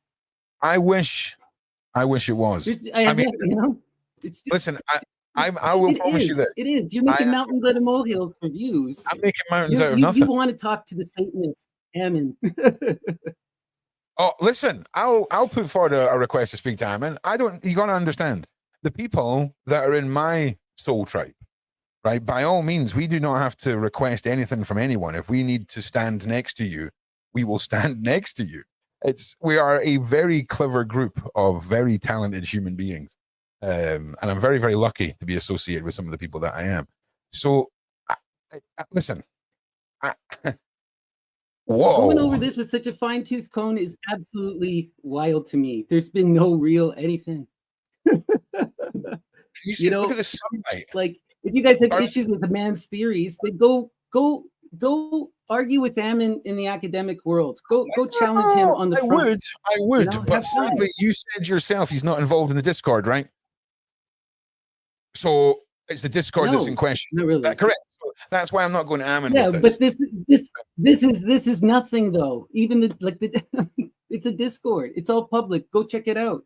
It's on. I've exposed Discords where children are, you know, encouraged to unalive themselves, bro. When people just write Discords off as happy places, you know, maybe you don't I apologize. There's a Pokemon card in a case there that the sun's bouncing off every single time I move, and it looked like I was being picked by the holy divine there. I'm like, obey me or be consumed by the light. Anyway, right? Let's just get back to this. So yeah, for me, it's the Discord and it's the actions that have taken place on the Discord. We've got Jevim, we've got a few other individuals. What is the abuse besides hurt feelings? I don't know. That's what we're going to get. That's going to be none. No, listen, relitigating this and dragging it through the courts is the most nonsensical thing. There's absolutely nothing here. There's nothing here. You've said it yourself. I'm not saying there is or there isn't. I'm wanting to see, because I've spoken to me and Jevim this is just hurt feelings. The worst that you could say about me is I was inconsiderate and rude. Hey, do you know what? It's not a human right to not be offended, right? So listen. If this she's comes fully down, entitled to be offended. But do I owe people comfort? Do I owe anyone anything? Am I responsible for someone else's feelings? Like within a at group. the end of the Listen, day, it's up to her to live her life and choose her actions. Yeah, I think a lot of this comes down to how some people misinterpret or interpret Discord communities, how dangerous and destructive they can be if not handled with care, and how I want to get to the truth, Snappy, right? I don't want I have been labeled as someone who was apparently doing terrible things to two consenting adults over the internet, and the cult word was used. I've been there. Like, I've got a heavy emotional investment. If there's anything, if anything that is here is on Ammon, and it's on people worshiping and getting caught up in the cult of personality of Ammon and projecting onto me things that are not true. There's more to this. No, There's nothing. It's there's nothing here at all. There's nothing. There's no grand conspiracy. There is no big group. You know, maybe there's like if there is, I have no bloody idea about it. You know, when I decided to distance myself from Ammon, people stopped talking to me. It's like I moved on. I'm happy in my life. You know? Just so everyone's aware, like, right? I still come time on his website. Yeah. So I just want everyone to know in the side chat that I understand what you're all saying. I see what you're saying. Just let Ron cook. Okay. So we need to see some. Oh God, honestly. You know, I don't know. I'm not interested in litigating this. She can go do whatever she wants because this is literally nonsense. No, it's absolute nonsense. I've been doing stuff like this. You guys have nothing, and you're grilling me over nothing. Like, why am I even bothering here? Dude, why am I even bothering here? Well, I think what you think is you got. I'm just saying, but this is what I mean. What do you get animated, and you've got two forms of communication, right? And one of them is very concise, and the other is very erratic. And I believe that you think you've done enough to come on and persuade me. I don't understand what's going on in this story. I'm not trying to persuade you. I think that there's someone at the center of this who I would like to talk to, which is Oman. And I'm not trying to persuade you of anything. I hurt people through accidents that I take full responsibility for. I left the Discord. I'm no longer associated with the Ammon stuff. Jevim, I'm sorry. Anyone else I potentially hurt, I'm sorry. But here's the thing. I'm just a person who's living my life, who is a Greco-Roman spiritual person following the muses. And this is just slandering someone over hurt feelings, ultra sensitivity. That's all it is. I think we've been very careful to not use those words over and over. If I'm being honest, like I've tried to live. I've not even put it in any of the thumbnails or the titles or anything like that. You know, to me, this is. I'll tell you something, Snappy. Never once in my whole life of doing this have I gone to do a podcast and the person who was apparently about to be exposed contacts me and says, "Mate, we probably want to have a chat before you do this." Never once. Okay, never once. So that is another very intriguing point in this. And I will get to the bottom of it, Snappy. For me, it's about the truth. I don't care who's right or wrong in this because I win either way. I'm just here for the truth. Do you see what I'm saying? Like, I have zero investment into anyone involved in this. I'm here for the truth. God help anyone who misleads Ron Swanson. Okay. The truth about a little bit of Discord drama. That's what you're digging. You're digging up nothing. Dude, I'm real bored. Okay, I just got an 8-year conviction on a guy for some horrible thing. Well, I didn't get it. This is what I mean. This is what I mean. Okay, what are we litigating here? What have I done? This is just Xbox time. I'm just doing this instead of playing the Xbox. No, I'm just kidding, bro. Look, for me, someone's come to me with a story. I thought it was going to be a classic case of signed, sealed podcast interview. Then Snappy contacted me. I spoke to him yesterday. And now I've gotten into Oman. But you reached out to speak to me. That's why you're here. I did reach out to you. I did because, this has been going on for a really long time. I've been going on the various podcasts. Have I you know? called you any But names? I Have wanted called to come you any see names? because I thought there was going to be. What, sorry? See that again? I said, have I called you any names or tried to disrespect you since you came on? Have you felt like I've tried to No. disrespect you in any way? No. Because No, I'll ask no. questions. That's not. I mean, don't take my animated. That's right. I'm animated. Have you seen me? Don't take me the wrong way. I have nothing but love and respect for you, Ron. Yeah, listen, I've got love and respect for everybody. And again, don't, but I can also sound really friendly and then stab someone in the back. So don't take how I sound as like my true feelings. But, it's an interesting group of people. But the sad thing is, I know what the outcome of this is going to be, man. Like I've seen it with magic groups all the time. And it's a sad and frustrating outcome because everyone's a loser. Which is why I'm no longer a part of it, right? I have nothing to do with this. Okay? Like I cut ties because, here's the thing, okay? There are some wild stuff. Ammon was talking about forming an army and trying to inspire, and I'm just like, heck no. Heck okay, no. so listen, right? Is there Ammon does get a bit wild. Okay, so I'm going to put my seal on this as far as Skippy goes. Skippy, Jesus Christ. I would put, if I was a betting man, I would be putting most of my chips on Snappy got way in over his head, sucked into something, and was maybe blinded by his, what's the word for when you have a peer that you admire as a intellectual, whatever that word is, right? He got sucked into a bit of that. I did admire Ammon. Yeah, absolutely. Then there's the Discord side of it, getting sucked into his own ego a bit. So until I see DM stuff from both sides, I'll be honest, there was no course at university for me or Snappy about how to deal with your ego online when you start a Discord in your chosen subject on the internet. And I'll tell you what, that could be the outcome. I need to see the DMs. It doesn't mean anyone has got anything wrong. It means that how certain people interpret things can be very different. And when we have an open Discord, that there's a reason why clubhouses take your name and address, and some of them will like background check you. For if something goes crazy, people can be legally held accountable for things. And we kind of forget that online. It's hard to keep people accountable and I'm not just talking about you. I'm talking about anyone, but for me, there is this issue where why wasn't she banned the minute you realized she wasn't here for what you guys stood for? Okay, because she was a dear friend and it wasn't about any specific ideology, right? She this is like, you don't have to be 100% on board. You don't have to 100% know what's going on. But if you can't participate in the discussions and you're not talking about what we're talking about, then I'm not going to include you.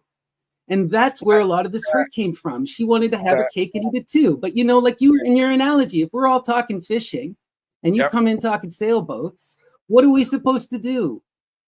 Okay. And it's like, you're still allowed to be there, to hang out and whatever, and I'm with you. I tried to encourage her. We were encouraging each other. We did tarot. The tarot stuff was great. Jevim knows so much about the tarot and hoodoo, and she is a brilliant person in the stuff that she studied,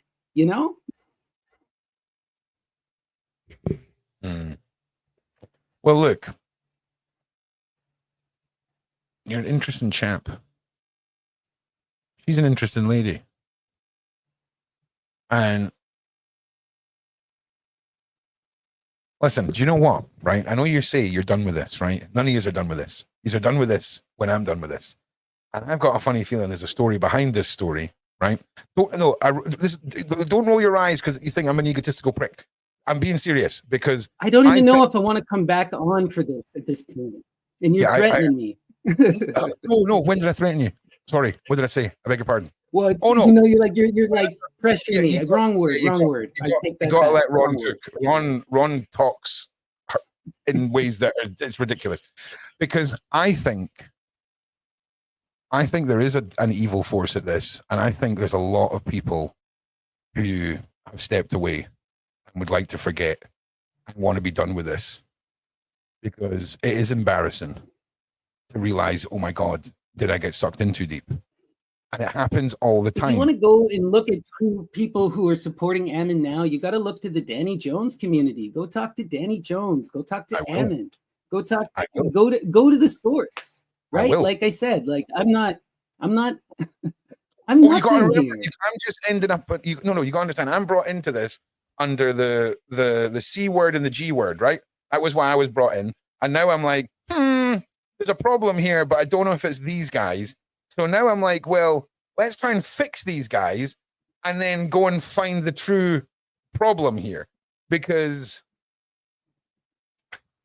why not? Like, I don't want anyone to get away with it if they don't deserve it. And if people are blaming it on people that, like I say, there's a big difference between having a bad day and finding bad things about yourself and being a true evil, horrible piece of crap. And I'm not seeing it here. You know, I'm not. Okay. Could I see anyone is capable of dark moments? Everyone is capable of letting themselves down. Everyone's capable of making bad decisions. It doesn't mean that's how they are forever. And I've been there. So I put my hands up and be like, I'm talking from experience. So, Rachel, where are the DMs and all of that? So listen, Snappy, I want you to just one more time accept and invite back here, because there's something we need to get to the bottom of. I don't even think it includes any of the people that I've even spoken to. Why not? Why not go up against some really intelligent? Like, I don't have any desire anymore to defend Ammon. Okay, I honestly feel that 90% of my issues is that I tried to defend a friend and I tried to speak up for a friend and I never, and the thing is, his stuff is wild and I've distanced myself from it because it's too wild and people get too weird about it. And so if you guys really want to get to the bottom of this, go reach out to them. Go reach out to Ammon, Danny Jones, and that whole crew. Yeah, again, I'm only getting to that point now. I'm not here to speak for him. I'm not asking you to. I'm not asking you to. But for me, there's not really much other than, you saying that there was no ideology push. To me, it sounds like there was very specific. Once you got into the magic center of it all, which is, as you said, something that was encouraged, it wasn't mandatory. But you've got to understand, if you're the only one who's not doing something, there is a social subconscious pressure that is an unspoken persuasion. Yes, you're right about that. And I take responsibility for that. And I am a charismatic figure. And I was telling people about what I was doing. And I was encouraging people to do it. And if they did it, they could come hang out with me in a private space where we could talk about it. And I see now how insane that is. But at the time, understand where I was coming from. I wanted to have friends who were like-minded, I fully understand. Who could share an experience. I fully understand where you're coming from. That was my intention. I'm going to give you another way of putting this out. Do you know psychologically how indifferent it is to make a private Discord and have the same experience as you would be having a regular WhatsApp conversation with a family member, right? Your brain's doing the same thing, but the gravities of the two are so different, right? But it's the exact same process. And when we fall in to our own mistakes, like, oh, I want to have a private server with just my friends and we're all in it together. I totally believe that's what you want, right?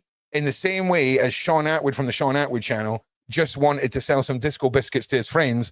And then a year later, he had 75,000 friends that all wanted one. And before you know it, oh my God, I'm actually a freaking, mob boss by accident. People fall into stuff without realizing how that they're even slipping, So there's an interesting, it's a fascinating one. But I guarantee you, Snappy, when we're done with Ron's ranting series on this, no one will ever have to speak about this again.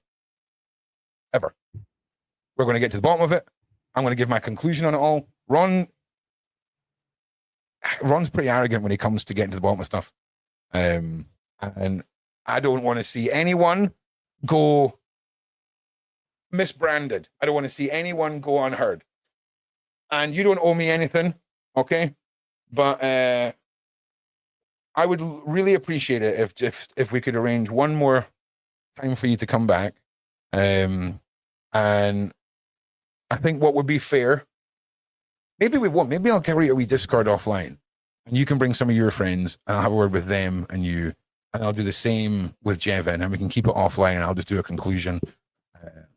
But I'm not going to label anyone anything if they're not that thing, just so you know.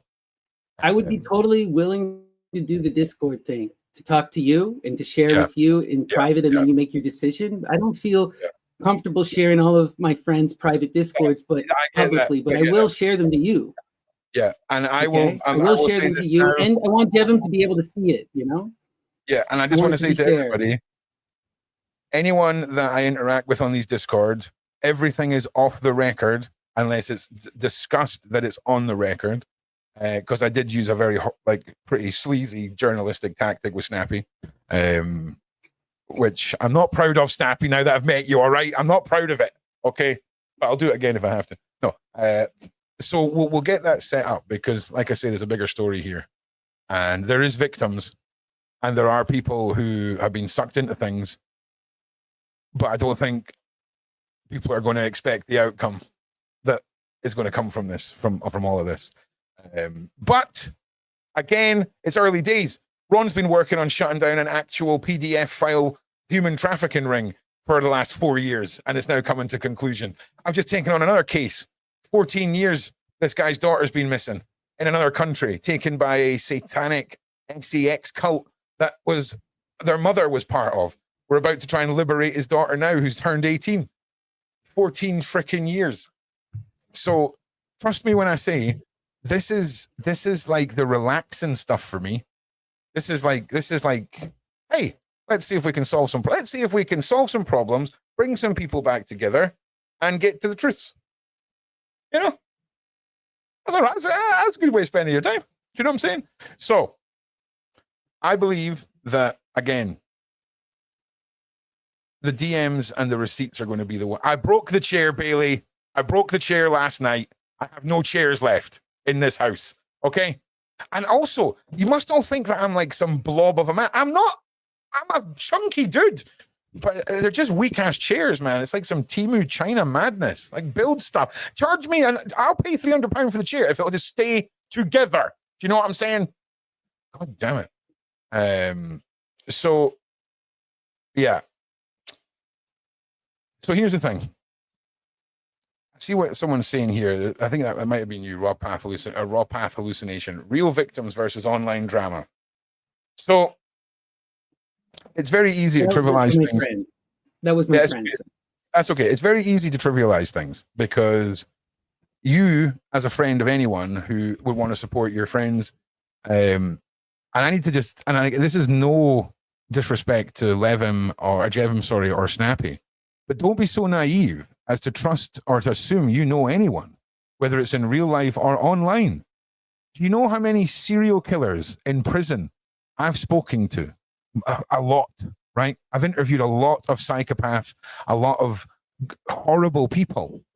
I've also spoken to their friends and their family. Guess how many of them knew that there were psychopaths, PDFs, and serial killers? Guess how many? Come on. Guess how many of their friends and family knew? This many, okay? So don't be so naive, okay, as to think we know anyone, myself included, okay? I could fully myself included. But we're all capable of terrible things. We're all capable of wearing masks. We're all capable of losing ourselves. But the C word, the G word, that's what drew me into this. Those are going to be the 2 points we eliminate. Then we look at true source. And I think this true source and the problem, I think we all know where it's stemming from. And my God, a freaking bald-headed, right, Greek something pushing, like magic using, tattoo-headed, antichrist preaching doctor. Okay, though, but give Ammon some. Like, you got to be fair to Ammon, though. Like, he is a spiritual person. Those tattoos are part of his magical tradition. He worships the goddess. Right? Exactly. Exactly. He changed his head in the rites of Isis, mourning Adonis, like did you not pick up on my satire? I know. But I mean, you're satire. You're satiring, but everyone is always constantly making fun of this man, you know? And you got and there's a serious side to all of this too. I'm not making fun of him, right? I want him to know that I know where I understand individuals like this man. He's got an interesting energy. He's an academic. He's an academic. But he's the That's what he is. Listen, when academia and the occult come together, right? 70% of the time, bro, it's a nightmare conclusion, right? It's a nightmare conclusion. 30%, it works out great. But man, it's one of those ones, bro. And it's got, on paper, it's got a recipe for disaster. And I'm really intrigued by this whole thing, because why does a man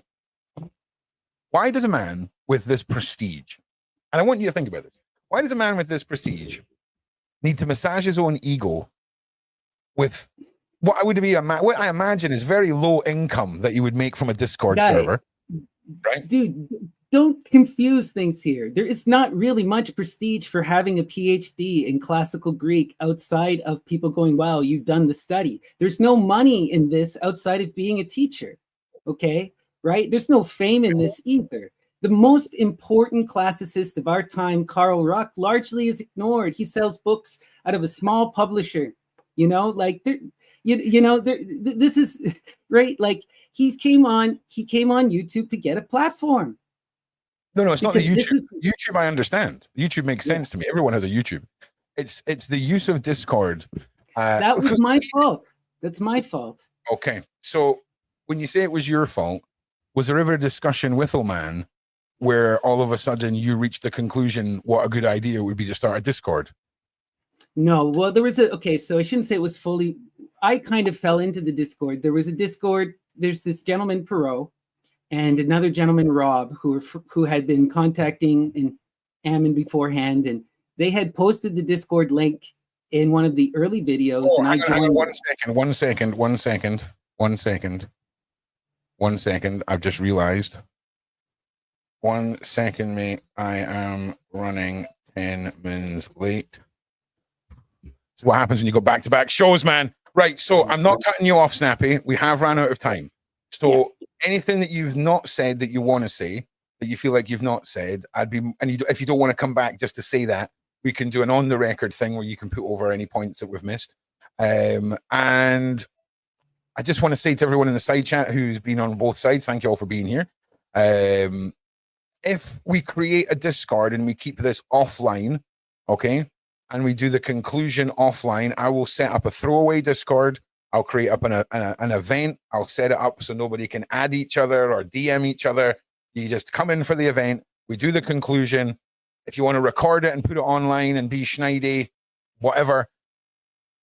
Because don't get me wrong, if we undiscover that Snappy is the head of some deep state like mind control operation, we'll expose it. If it turns out that like Levin is a sleeper agent from, I don't know, like the Egyptian school of teachings that want to take down the Greek school of teachings, I don't know, we'll expose that too. It's the truth I'm here for. And by God, is it great to not have an agenda, because it just so yeah. But look, Snappy, thank you. I know it's not easy to deal with crap on the internet from both sides, so I appreciate People get hurt, and I have to honor her feelings, and I respect her feelings, even if it hurts me. And again, I am deeply sorry for all of this and how it came about. I'm sorry to everyone who was hurt, and I will always be repentful of this. I don't associate with these people for a reason. I've left that Discord behind, and I've moved on in my own life, and I am happy and in a good place.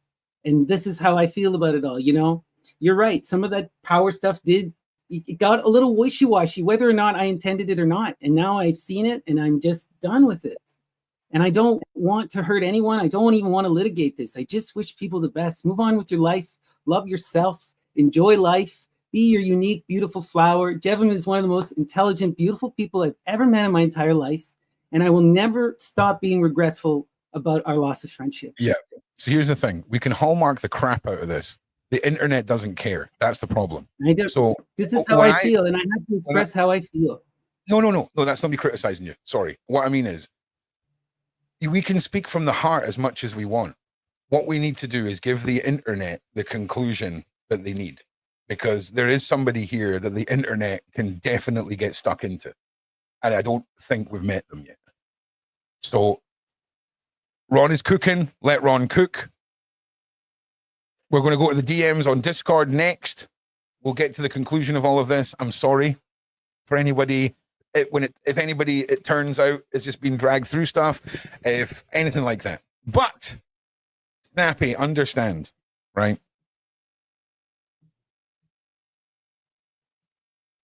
There's a lot of things that we need to clear up, and I'm happy we're going to do it offline. And I hope, if I'm being honest, you all turn out to just have lost your minds a little bit, and we can try and fix some of this, but we'll see what the DMs say, because public personas and closed door personas are two different things. And everyone involved, I wish you the best of the luck. Round 3 will be soon. Thank you, Snappy, for being here. Thank you, Sidechat. Thank you, mods. In fact, no, Snappy, what I need to do is I need to talk crap for about 5 minutes, not about you or anything, so that I can start the next live stream, which, by the way, wait a minute. Is my next show not till 8 o'clock? Oh, Snappy. Snappy's like, I'm almost out of here. Oh, are you, though? Oh, we've got nothing till 8. Oh, hang on a minute. It turns out we've got some time. So, Jesus. Snappy's like, a way to make your guest feel totally expendable. You're like, Snappy, I've no time for you now. Snappy, turns out we've got some time for you. Do you know what it's like? It's like your parents have split up and I'm a terrible dad and it's your birthday. Do you know what I'm saying? And you know, that's what it is. It's the terrible dad syndrome that I'm hitting you with here. All right. So, excuse me. I'm also sitting on a bench, which also, hang on a second. Also, mate, I thought it was 6 p.m., not 8 p.m. Ignore me. See, it's not just you that gets the scatty-brained person, right? Right. Okay. Like, can I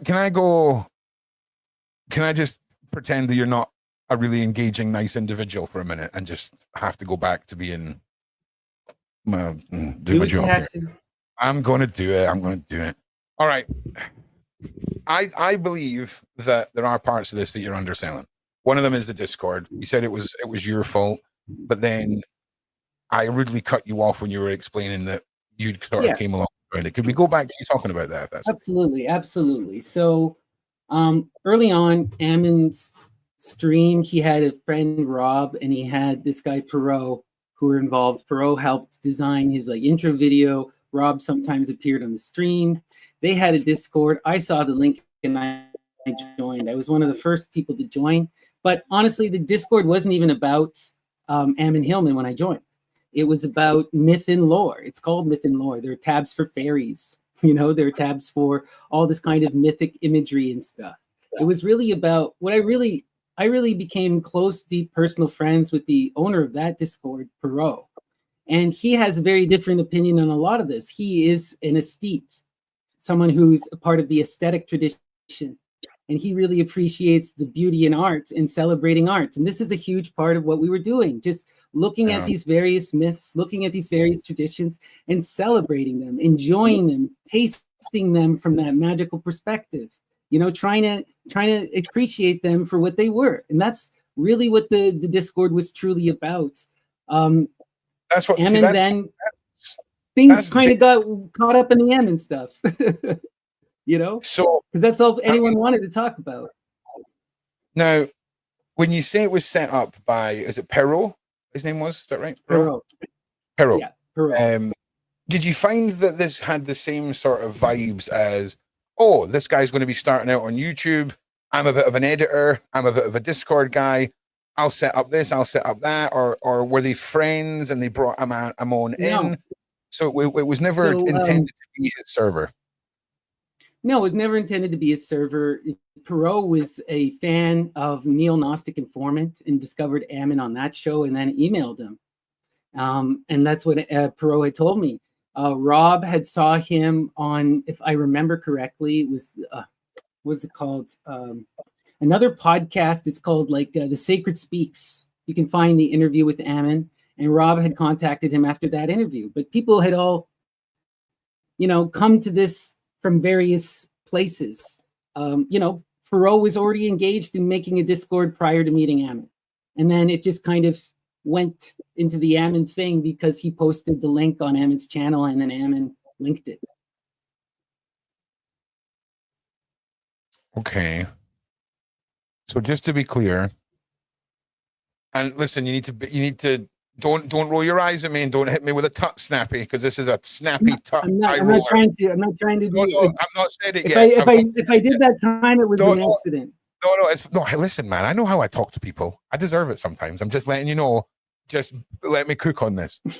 So you got to understand. I also have very lazy eyes and very squinty eyes, so people often misread my eyes. So I'm not misreading you, bro.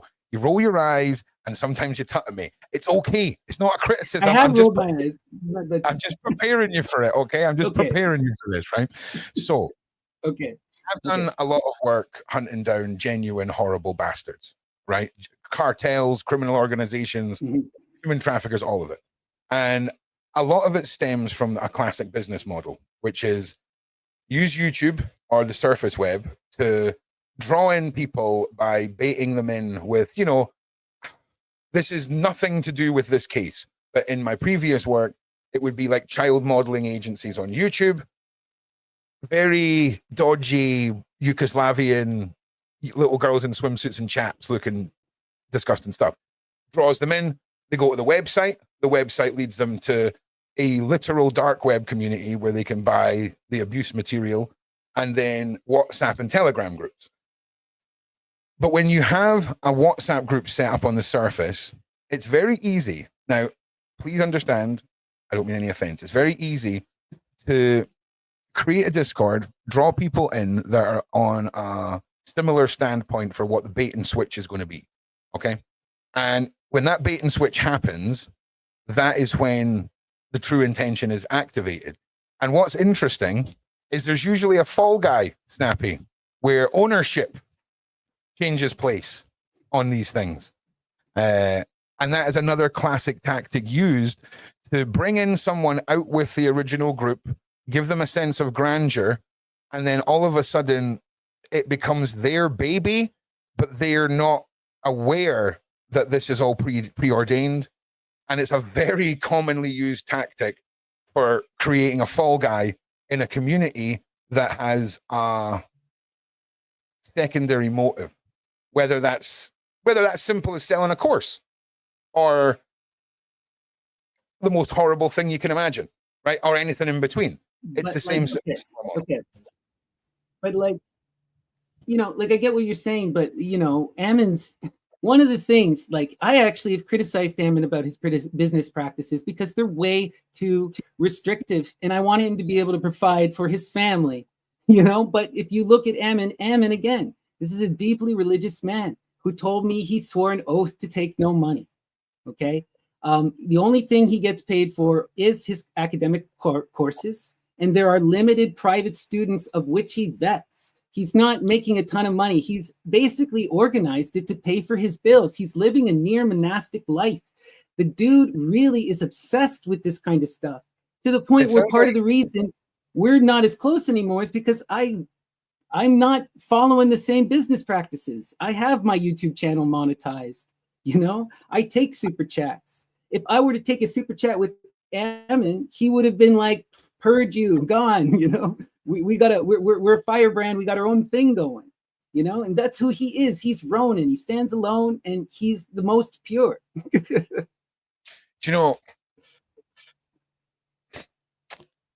Sometimes I really believe you stepped away from him. Sometimes I really believe that I'm being a schmuck. I can't decide, Snappy. And that's okay. That's okay. I'm just being honest with you. Right? I'd rather be honest. No, but okay. Let me put it into perspective that is very clear for those who are part of magic. Let me put it in a perspective that's very clear from a magical perspective and a religious perspective. I had to distance from Ammon because he and I are engaged in very different paths. I am walking an Apollonian path. I am trying to go a very specific direction. My magic is invested in trying to inspire people to be themselves, to know thyself, and to create beauty, to strive for beauty, to bring about a creation of an empowered culture, to cultivate the earth and bring about our best selves. This is what I'm interested in. Light, love, peace, and harmony. Ammon calls that stuff hippie shit. He has no time for any of this. You see the way his titles are. Him and I are on totally different opposite poles of reality. And, you know, I got into his stuff because he was talking about, if you listen between the lines of what he's saying, you'll see the Greek that I'm interested in. You'll see the stuff that I was interested in. But I was always kind of uncomfortable with this Christianity stuff. And I did get roped into his grander project to a certain degree, and I'm not as interested in that. I understand why he's doing it, what he's all about, but I don't want to offend anyone. Can I press you for what? Yeah. What his grand mission was or is? I've already explained it. He's casting a satire on Christianity. We'll talk about it offline. We'll talk about it. I can tell there's things you want to say, but we're not saying them online. That's fine. And no, I can say it fully online. It's just this is the grand intention. I don't know what to tell you. It's a magical intention, right? He's creating a hyper sigil in order to flip the poles, in order to invoke the goddess's nemesis and to bring about the return of the golden age. He wants to draw down the star as the goddess Estrella and remanifest a return to Saturnian age, right? Like, yeah, we're talking about prophecies that are found in the Aeneid and stuff.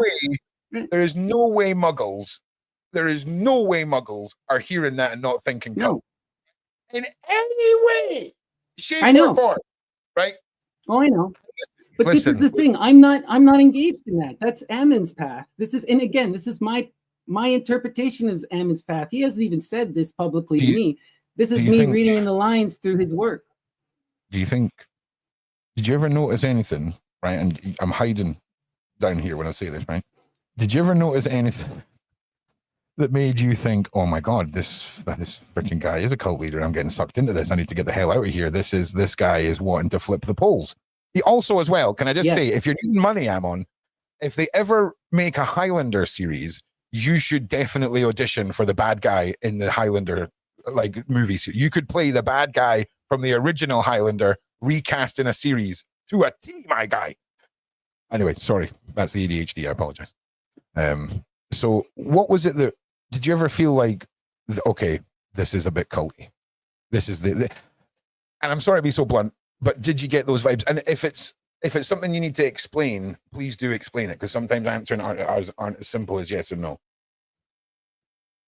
Well, he got in a huge fight with Neil, Gnostic informant, where, and this was early on, he explained the shaving of the head, doing the rite of Isis, and Neil wasn't on board. Neil thought that this was a huge breach of trust. Neil doesn't like to be told to do anything, and Ammon told him that you should shave your head, and if you want to follow me on this path, you got to do that. And at one point, Neil was going to leave, and I thought that was ridiculous. I don't think he should have pressured Neil like that. I had done the shaving of my head of my own free volition. He never pressured me, but he did pressure Neil, and he did pressure others. When we started the private Discord, he got really upset with a friend of mine, Ariel, because Ariel didn't, according to him, do the rite correctly, didn't properly shave his head, and he wanted him out. And this was a huge problem. And I kept being on the periphery and friends with him, and I shouldn't have, but like I said, I had got caught up in my own magical experience, which was very positive. My experience was extraordinarily positive. And so it took me a long time to be able to see a lot of the more negative stuff, So you got to factor in as well, anyone who's on a religious or spiritual journey who meets idol or peer like this, you gotta keep. I just need to keep reminding you because it's very prevalent. You have to understand the allure that has to people. And someone Snappy on his journey, you know, being hearing the teachings, all of this can massively affect you. Would it be an excuse for if all the horrible things turn out to be true? No, it wouldn't. Would it be a catalyst for how someone can act out of character? Yes, it is. That's why these are vital points that need to be reiterated, because I imagine if Snappy was to do this again and meet another Omam 2.0, he'd be like, listen, mate, this is a book club for nerds, okay? Get the fuck out of here. Do you see what I'm saying? Absolutely. I believe you that Absolutely. you wanted a server full of friends. And I believe that if you'd went into a server where, oh man, and there was no ulterior, listen, dude, if I meet someone and they present my gods to me, right, I'm pretty much seeing them in a different mother humping light. I don't care what you say. I don't care if you understand that in the side chat. Trust me when I say there is, and you're going to hate this, Snappy, and I'm sorry, there is different forms of grooming, okay? And it's a grooming and magic, and trying to imagine magical grooming or giving people reasons. It's a powerful tool. Grooming's a bad word. It really isn't grooming, but it's very manipulative, and it's the same with knowledge. Okay, these are all incredible powers, and this is. I will give you the knowledge stuff. I will give you the knowledge stuff. Yeah, of course. And this isn't me wearing you down, bro. This is just me. I just like to really break down the truth, right? Because it's easy to say, "Oh, Snappy did this." Understand, like, I am not a victim who's been groomed. Okay, it doesn't matter if you think that, bro. You can think that. Trust me. No, I understand that you think that. That's fine. Not true. Well, let's take groomed out of it. I struggle with words. If anything, I was a person who got inspired and went too far. Right? But here's the thing: when we talk about being inspired, right? When it's in the traditional sense, if we're in a university and we get inspired, if we're in a family setting and we get inspired, or a museum and we get inspired, but in a private setting, when we're being inspired by a single individual and we don't realize the molding and the shaping that takes place in the magic world. It's not the individual that inspired me, but it's not the individual who inspired me. I have no cult love or anything. I respect Ammon's academia, and I love to be able to pick Ammon's brain. But he's the vessel. He is the vessel, Snappy. He is the vessel for this. The text is a vessel. No. The vessel is not Ammon. Ammon is just reiterating. All he says is what's in the text. I can go through 90% of my emails, and all he's doing is quoting the Argonautica at me. We're telling me to go check out this, go check out that, go to this book, go to that book. The dude he would always be cryptic. Yeah, but that's. Quotes. I was just about to say this. This is what I'm going to say, Snappy. If I ask you a question and you send me back to a link to a book, that is you not being worthy. You're not worthy of my explanation. No. Do the work. No. That is not true at all. This is how, you got to understand how the magical system works. You have to, in this kind of understanding, in order to gain the power of refinement, the knowledge and the wisdom, you have to look in the mirror yourself. You have to do the work. You have to read the book. And this is what Ammon was showing me what I had to read. I understand that. That's the two different sides of interpretation, though. No, that's the one. This is the way it went, and you could try to reframe it from another way. I'm not. Listen, I'm not meaning any disrespect. Okay, sometimes I can see things. In my humble opinion, they're not fact. In my humble opinion, I feel like I see things that other people don't see, and that's not a criticism. I'm not saying I'm smart. I can say about 9 freaking words, bro. Okay, I'm not claiming to be smart. There's a lot of things going all over the place, and that tends to be what I listen to. And half the time, he wouldn't even return my emails. You know, like Ammon is hard to get a hold of. This is the thing. I had overblown my connection with him You know, because again, I got into this. I am the, you know, I got into this thing on the Discord where I could share my knowledge and people would praise me for it. And I will admit that, you know, I had done all the study for years and years and years and was always afraid to talk about it. And now people were actually like wanting to listen. Yeah, Ali, if you're picking up on Ron being in pain, it's because I'm currently sitting on a wooden bench. Explain this to me, Snappy, if you will. Millions of years of evolution. Let's just assume evolution's the thing, right? Millions of years of evolution for your ass to be evolved to sit on, right? Yeah? Yeah. So why in God's name, right? A wooden bench is the nemesis of my ass cheeks, okay?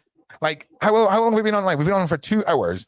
I feel like this bench wants information from me and is torturing me, but hasn't asked me any questions. Okay.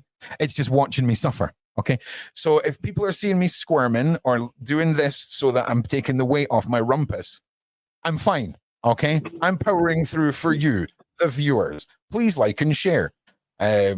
So yeah, Uber, what are you doing turning up late to stuff all the time now? Are you too good to catch the beginning of the streams and actually help me out from time to time? Nah. So you're gonna have to rewatch this. Okay. It's my body language analysis expert. So yeah, it's fun. It's a fun crowd. Can I ask, what is the tiny hand on the shelf behind you? My ADHD keeps focusing on the tiny white hand. Oh yeah, that's a palmistry hand. So it's a little figure that has the various palmist lines. If you wanted to do, You cannot tell me that you don't get up and high five that tiny little hand. All I want to do is high five the tiny little hand. Like every time I got up and be like, "Good day today, tiny hand." Bosh. 100%. I want to get a tiny hand, and I'm going to reinvent the palmistry Pam as the high five Pam. Do you know what I mean? 100%. So again, do you want to see if we can just? Oh God, I am sat on a pillow. I'm a 40-year-old man. You don't think I've thought to sit on a pillow? Of course, I'm sat on a pillow. The pillow does nothing. It turns into a pancake. Okay. So anyway, again, ADHD. So do you want to have a proper discussion, you and Jevim, offline, and we'll try and figure all this out, and we can do the DMs then, and we'll do it in a way that's in an event. I would love to. I would love to. Like, I'll mediate the whole thing. You know, because so all of this has gotten so. Go ahead, sorry. So no, I agree with you. Like, I just think if we did it, like I said, around Discord, and we'll do it in an event where you'd each get 5 minutes to do your point. Only one of you can, like, it's impossible for the other person to talk. You get your bit, you get a rebuttal, I'll be in the middle, and we'll try and get past this in a way that brings the reality to light. Now, again, I'm just here for the truth. Okay. But yeah. So what I might do, if it's all right with you, is round up our conversation, bring back on Jevim, picture the idea to Jevim. It's not going to be Jevim's going to throw a bunch of information out, because I think I'll leave it at the one bit for each of you to do that. Unless you want to be here when Jevim's here. I mean, it's up to her. I don't want to make her uncomfortable. I've already hurt this woman enough. Okay, so whatever she's comfortable with, I'm happy to do. She wants me here, I'll be here. If she wants me gone, I'm gone. Also, I'm just proper speaking for Jevim as if I've even remotely suggested any of this to her. I'm just talking out loud. So no offense, Jevim, if I'm like, hey, do you want to come and sit on the panel with the man that you're saying X, Y, and Z about? You know, so don't. I know I'm not trying to annoy anybody. But where is she? What's the bloody? It's a cult examiner. Here we go. I can't believe I'm going into. Oh yeah, now okay. So that's probably not a good idea. All right, so that's fine. Yeah, you don't have to talk. You don't have to talk if you don't want to. Jevim, don't worry. Yeah, I sort of came to the same conclusion as I was talking there. So I can do all of this where you two don't have to interact again if you don't want to, which probably makes more sense. So yeah. So should we get do you want to just get cracking on this Discord now? You want to just get this over and done with? Or are you just like done for the day?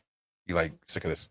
Yeah, I imagine you are sick of this. We're probably all sick I of this. mean, I need time to assemble. I need time to assemble my sources to be able to get all the. I have to talk to people and get all my DMs together and stuff. Yeah, Because that's fine. the difference between Jevim and I is that she has a whole dossier to come and attack me with. Well, yeah, I mean, you got to understand. I mean, when someone feels they've been victimized for whatever reasons, they're going to come with receipts, and there's always one. I understand, and I should just have time to gather my own. And I appreciate that, and I'm happy to do that. Uber, yes, you can. I'll make sure of that. Now, I just want everyone to understand. I've spoken to Snappy. Seems like an interesting guy. Okay. Does that mean I've made a conclusion on this situation? No. Does it even matter if I do? Like, as if I've got some, like, as if it matters what I say anyway. Like, it's like, apparently it does. So this is what we're all here for. But I just want to get to the truth of this. I imagine there's going to be very embarrassing moments in people's lives spoken about that's going to suck. But I believe it's worth it to get to the true source of all of this. Also, Snappy, I do believe that you were sucked into something, and I'm not going to say groomed. I'm going to say schmoshed, right? Not brainwashed, but schmoshed. I really do. I think if anyone had a religious or spiritual experience that you did, there's so few people with a point of reference to be able to compare that moment to. And I think you can downplay it all you want moving forward in your life since then. But in those early days, I don't believe even you can comprehend the levels of sucked in you were. And that's not a fact. It's not a flaw. It happens I know mothers who are groomed so that people can access their kids. I know girls who've been sucked into cults from women online that preach for women's safety, and then their freaking partners are sexualizing the women in the private this and the private that. But here's the thing, though. Here's the thing. It shot up to an 11, and I've moved away. I get it. But I think your interpretation of 11 for somebody who wasn't initially drawn in by those moments could be interpreted as a 35. And I don't even know what the hell that even means. That's just a bullshit analogy that podcasters say, right? But do you see what I'm saying? I really do think that yes, you're gonna discover that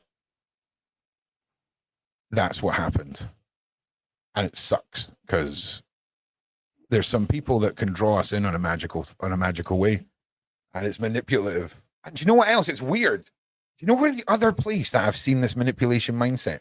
Right? It's the same mindset in these spiritual. Let's not say abuser. Let's say toxic spiritualists.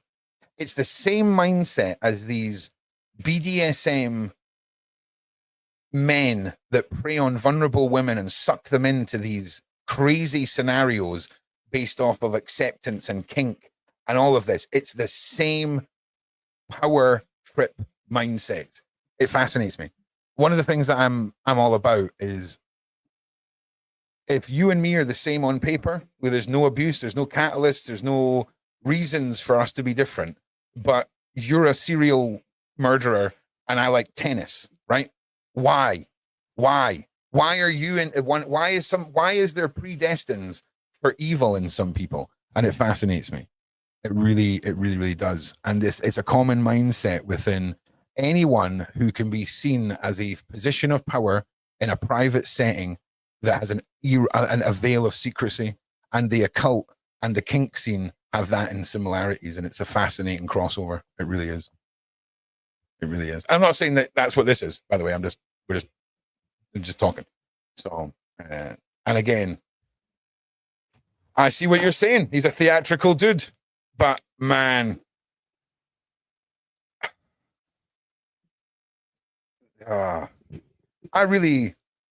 I'm excited to get to the end of this because I think I'm 95% on board with I should be going and talking to this guy.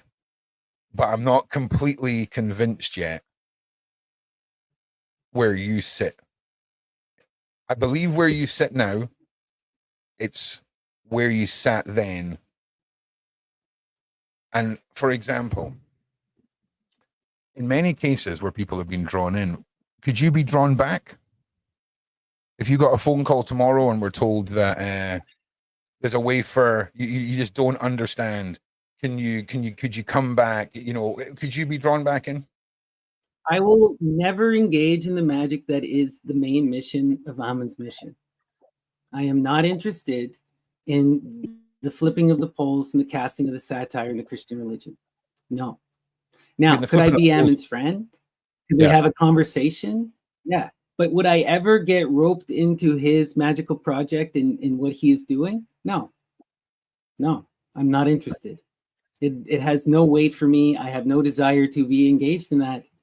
And I've told him as such. Could you put any of your betting chips on the, not 100% of them, but any of them, that there could be the possibility of other Snappies, other communities, and a possibility of a system of recruitment that is a very well orchestrated set of bait and switches that leaves people like yourself vulnerable? I don't know about bait and switches. I mean, the bait and Ammon has lots of students. You know, he has lots of students that he engages with. He has there's a Reddit in his name.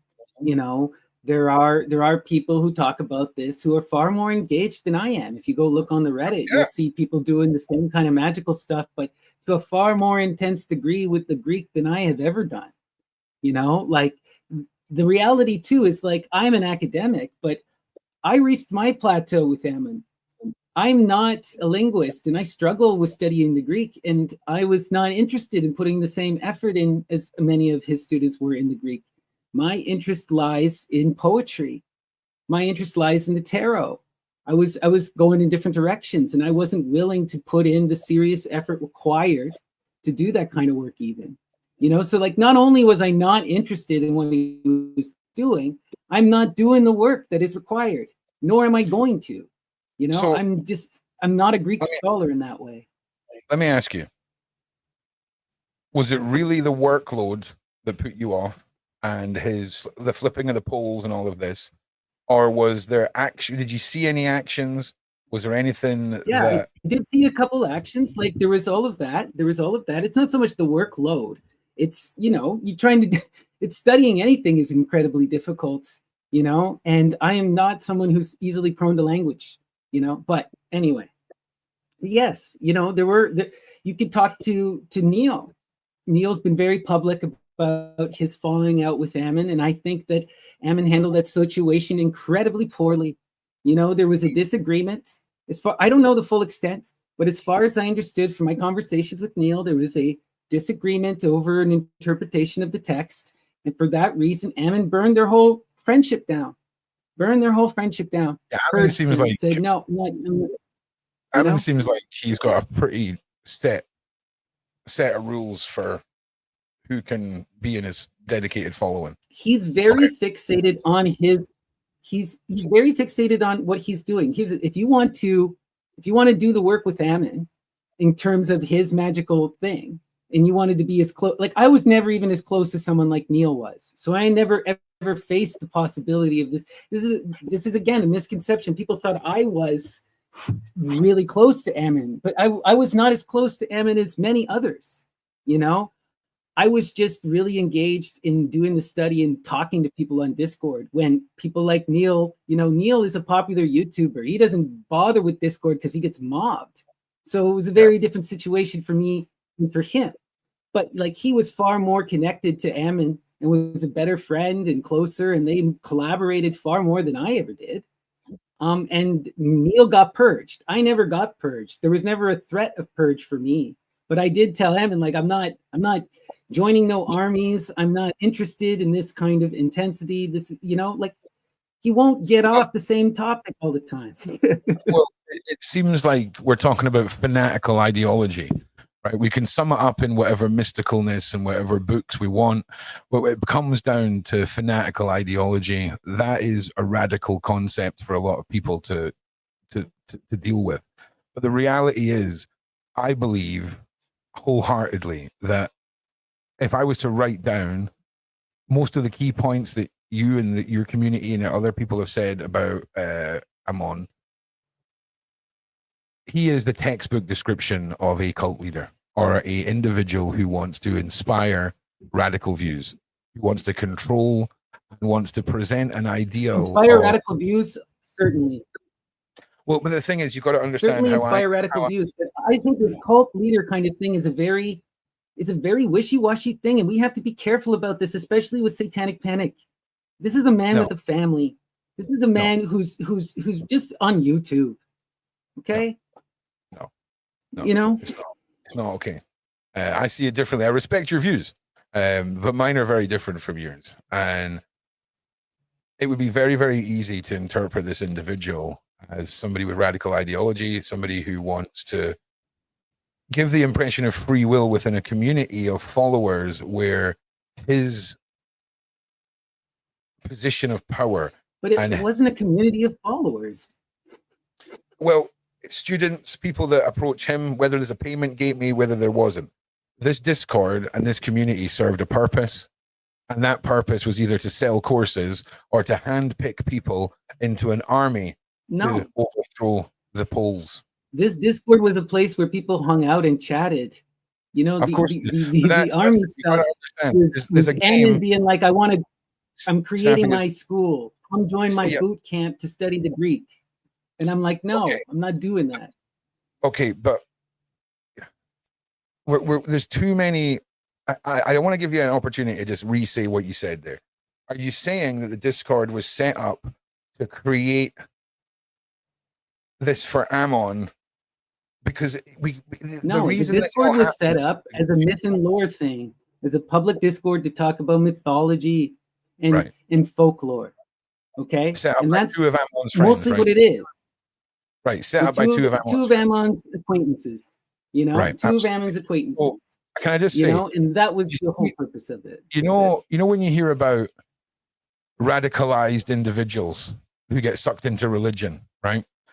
There isn't a Discord server called Get Radicalized Here, right? It's clever, okay? And you burn it down to the most accessible, maximum reach you can get, myth and lore. That could be movies. We could be talking about, things that are myth and lore. You see what I'm saying? But those who question simple teachings, go back and think about what would happen to you and me at the beginning of Christianity. We're getting burnt, bro. We are Bernie McBurningtons, okay? We are fully crispy, toasty people at this point, right?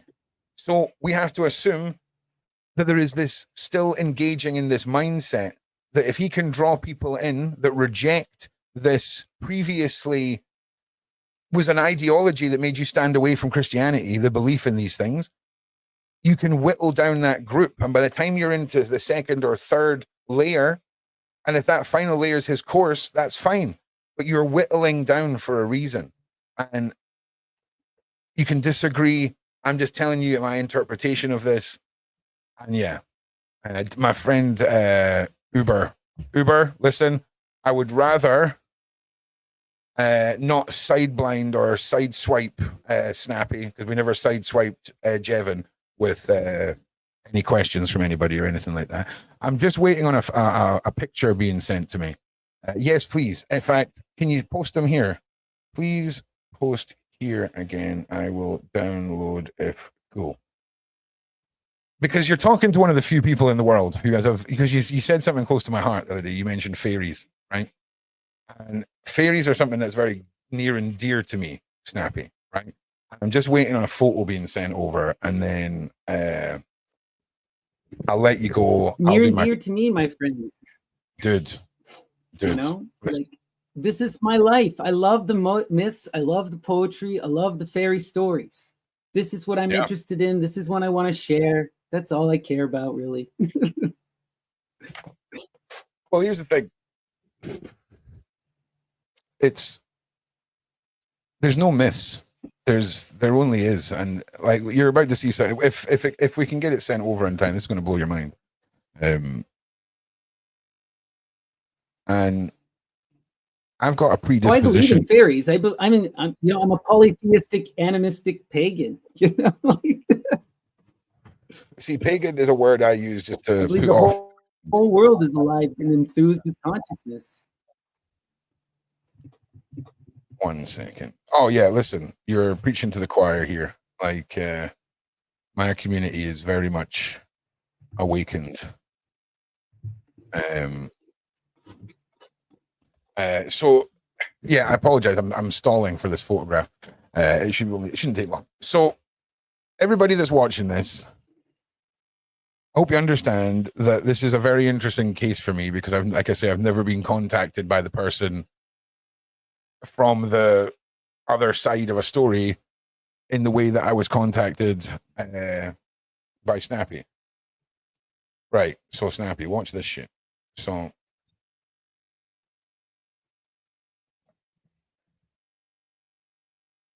this is what flew past my head during a live stream one time. Look at that little guy. Look at that little guy. I love it. Right. Here's it round Life the is other way. absurd, man. Who knows? Looks like a fairy to me. Dude, like, yeah. So Ron uses the term pagan as a way to just alienate organized religions from not wanting to associate with somebody who considers himself that. I've never read a book. I've never been taught anything. I've been on a journey, right? But this is the essence of the pagan tradition. It's spiritual and non-dogmatic. Of course, 100%. You don't need a training. You just do. Yeah, that's because the main practitioners of it just didn't like writing anything down very much, bro. Okay, it's like, oh, let's write the odd poem. Brilliant. That's really helpful. It's really helpful. Oh, or the whole religion's written on a stick in runes. So that's it. Just a stick. All right. Simpler times. So supposed there's to a be lot. Inspired and do it yourself. Dude, I'm on board with that. And that's why I say the only true way of, if you want to live a life and inspire people to live that life, for me, you've got to write it down and die and then let people pick it up. Because, oh, here you go. Here we go. Here's the video of the freaking fairy, man. This is, and then I'm going to end this because I'm nerding out. Nerding out, man.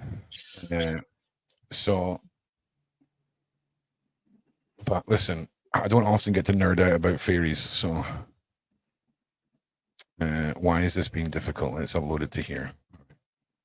So, once I've done this, I'll do my closing thing, and then we'll re-meet. So, oh no, that is not that. This is the one we want. It's this one. Oh no, this one.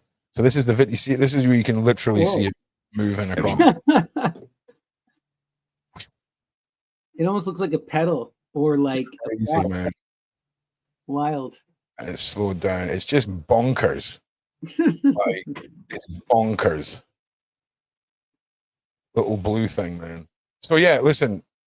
That's why I said at the start of this, you know, I understand how it can be difficult to try and talk about some things that sound mental to some people. But I know.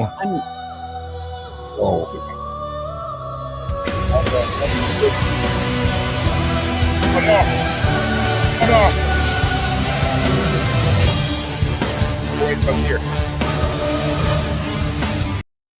There we go. I did it. I couldn't figure. I don't know if you could hear that music, but there was music blaring, and I couldn't figure out where it was coming from. But I found it. I think there was a bit at the end of the video that had music on it. Yeah, we'll get copyright claimed for like 2 seconds of music. Oh, it's happening again! It's happening again! Hang on. Oh no, it's still happening.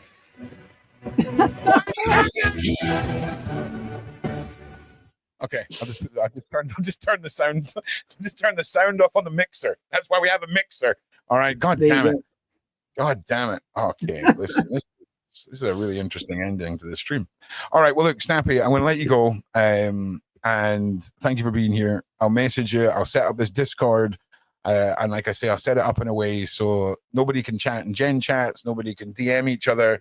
And I'll give you a link invite with a set amount of invites, and I'll do the same for Jevim. And we can. Apparently, this is how we're doing this now. So we'll get it done. All right. So thank you, and we'll speak to you again soon. I'll just put you back in the green room, mate, and you can leave in your own time, my brother. But thank you.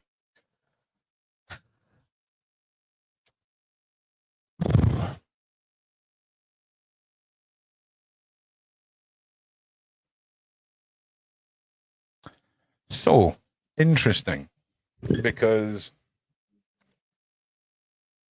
there's a lot of things that Ron does in interview processes that annoy people. Sometimes it's good to do things in a way that allows for actions to speak louder than words. And I'm really interested in seeing this through, because there's some complexities in this that some write off as a butthurt community member.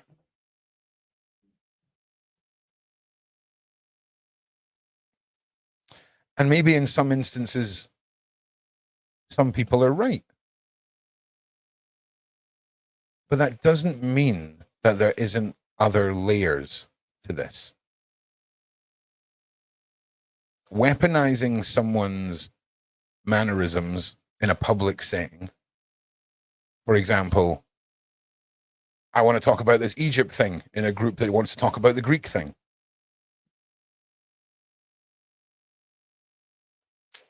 There's characteristics that people have that can be self-destructive because that's their normality, is this repeating cycle. We all have them. It's not a criticism, and no one's special. It's just coming from something as traumatic as feeling ostracized by your family and still having that feeling of displacement, but also still engaging with a cycle that creates alienation. Because it doesn't take a genius to figure out, if you wanted to talk about this Egypt thing, join a group for that Egypt thing, right? It doesn't make anyone a bad person. But weaponization of mannerisms is something that is also very true. There's been multiple people that I've met who are absolute nightmares, but have been subjected to horrific things. And I've seen people's mannerisms be weaponized as a way for people to write things off. Oh, she's a bit mouthy. Oh, she was always being upset because someone wouldn't talk to them. But was it all mainly done in private or public? And what are the differences between the statement analysis, the body language analysis during these two time periods? And sometimes it's more important to lead the way of conversation through a road of comfort. Because if you give no reason for someone to be guarded, they are a little more open. I talk like I talk a lot of crap, man. Honestly, or sum it up in a word or two, brain. Come on. Stop being so freaking like, give me the short version.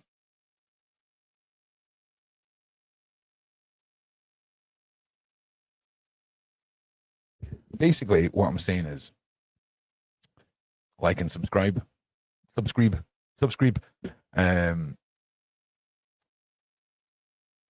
I think there's going to be some moments that people aren't proud of in this on both sides, I would imagine.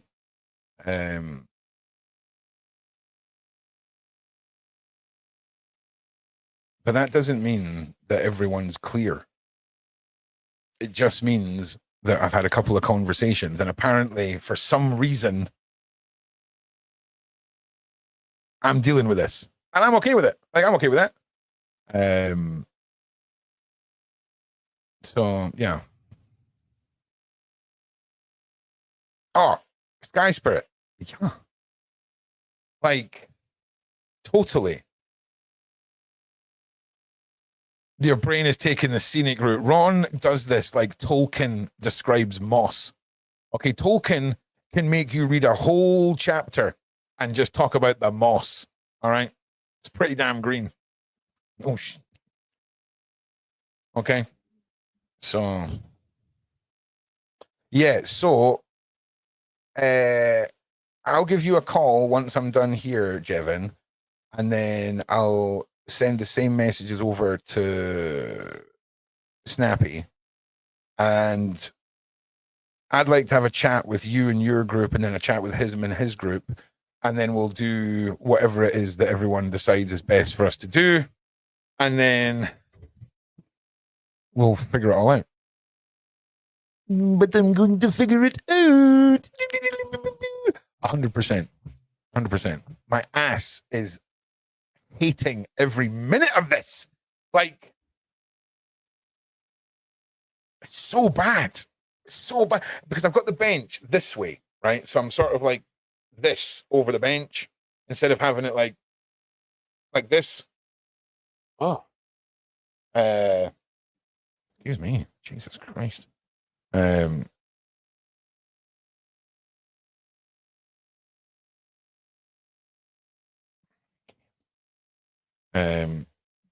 So yeah. Don't forget about Uber. So Uber and I have got a show that we're going to do tomorrow. I do believe. And keep you all posted. Keep you all posted. Ron needs to go and stand and walk around for a little while because his buttocks are freaking leaving the building. So yeah. Yep. Correct.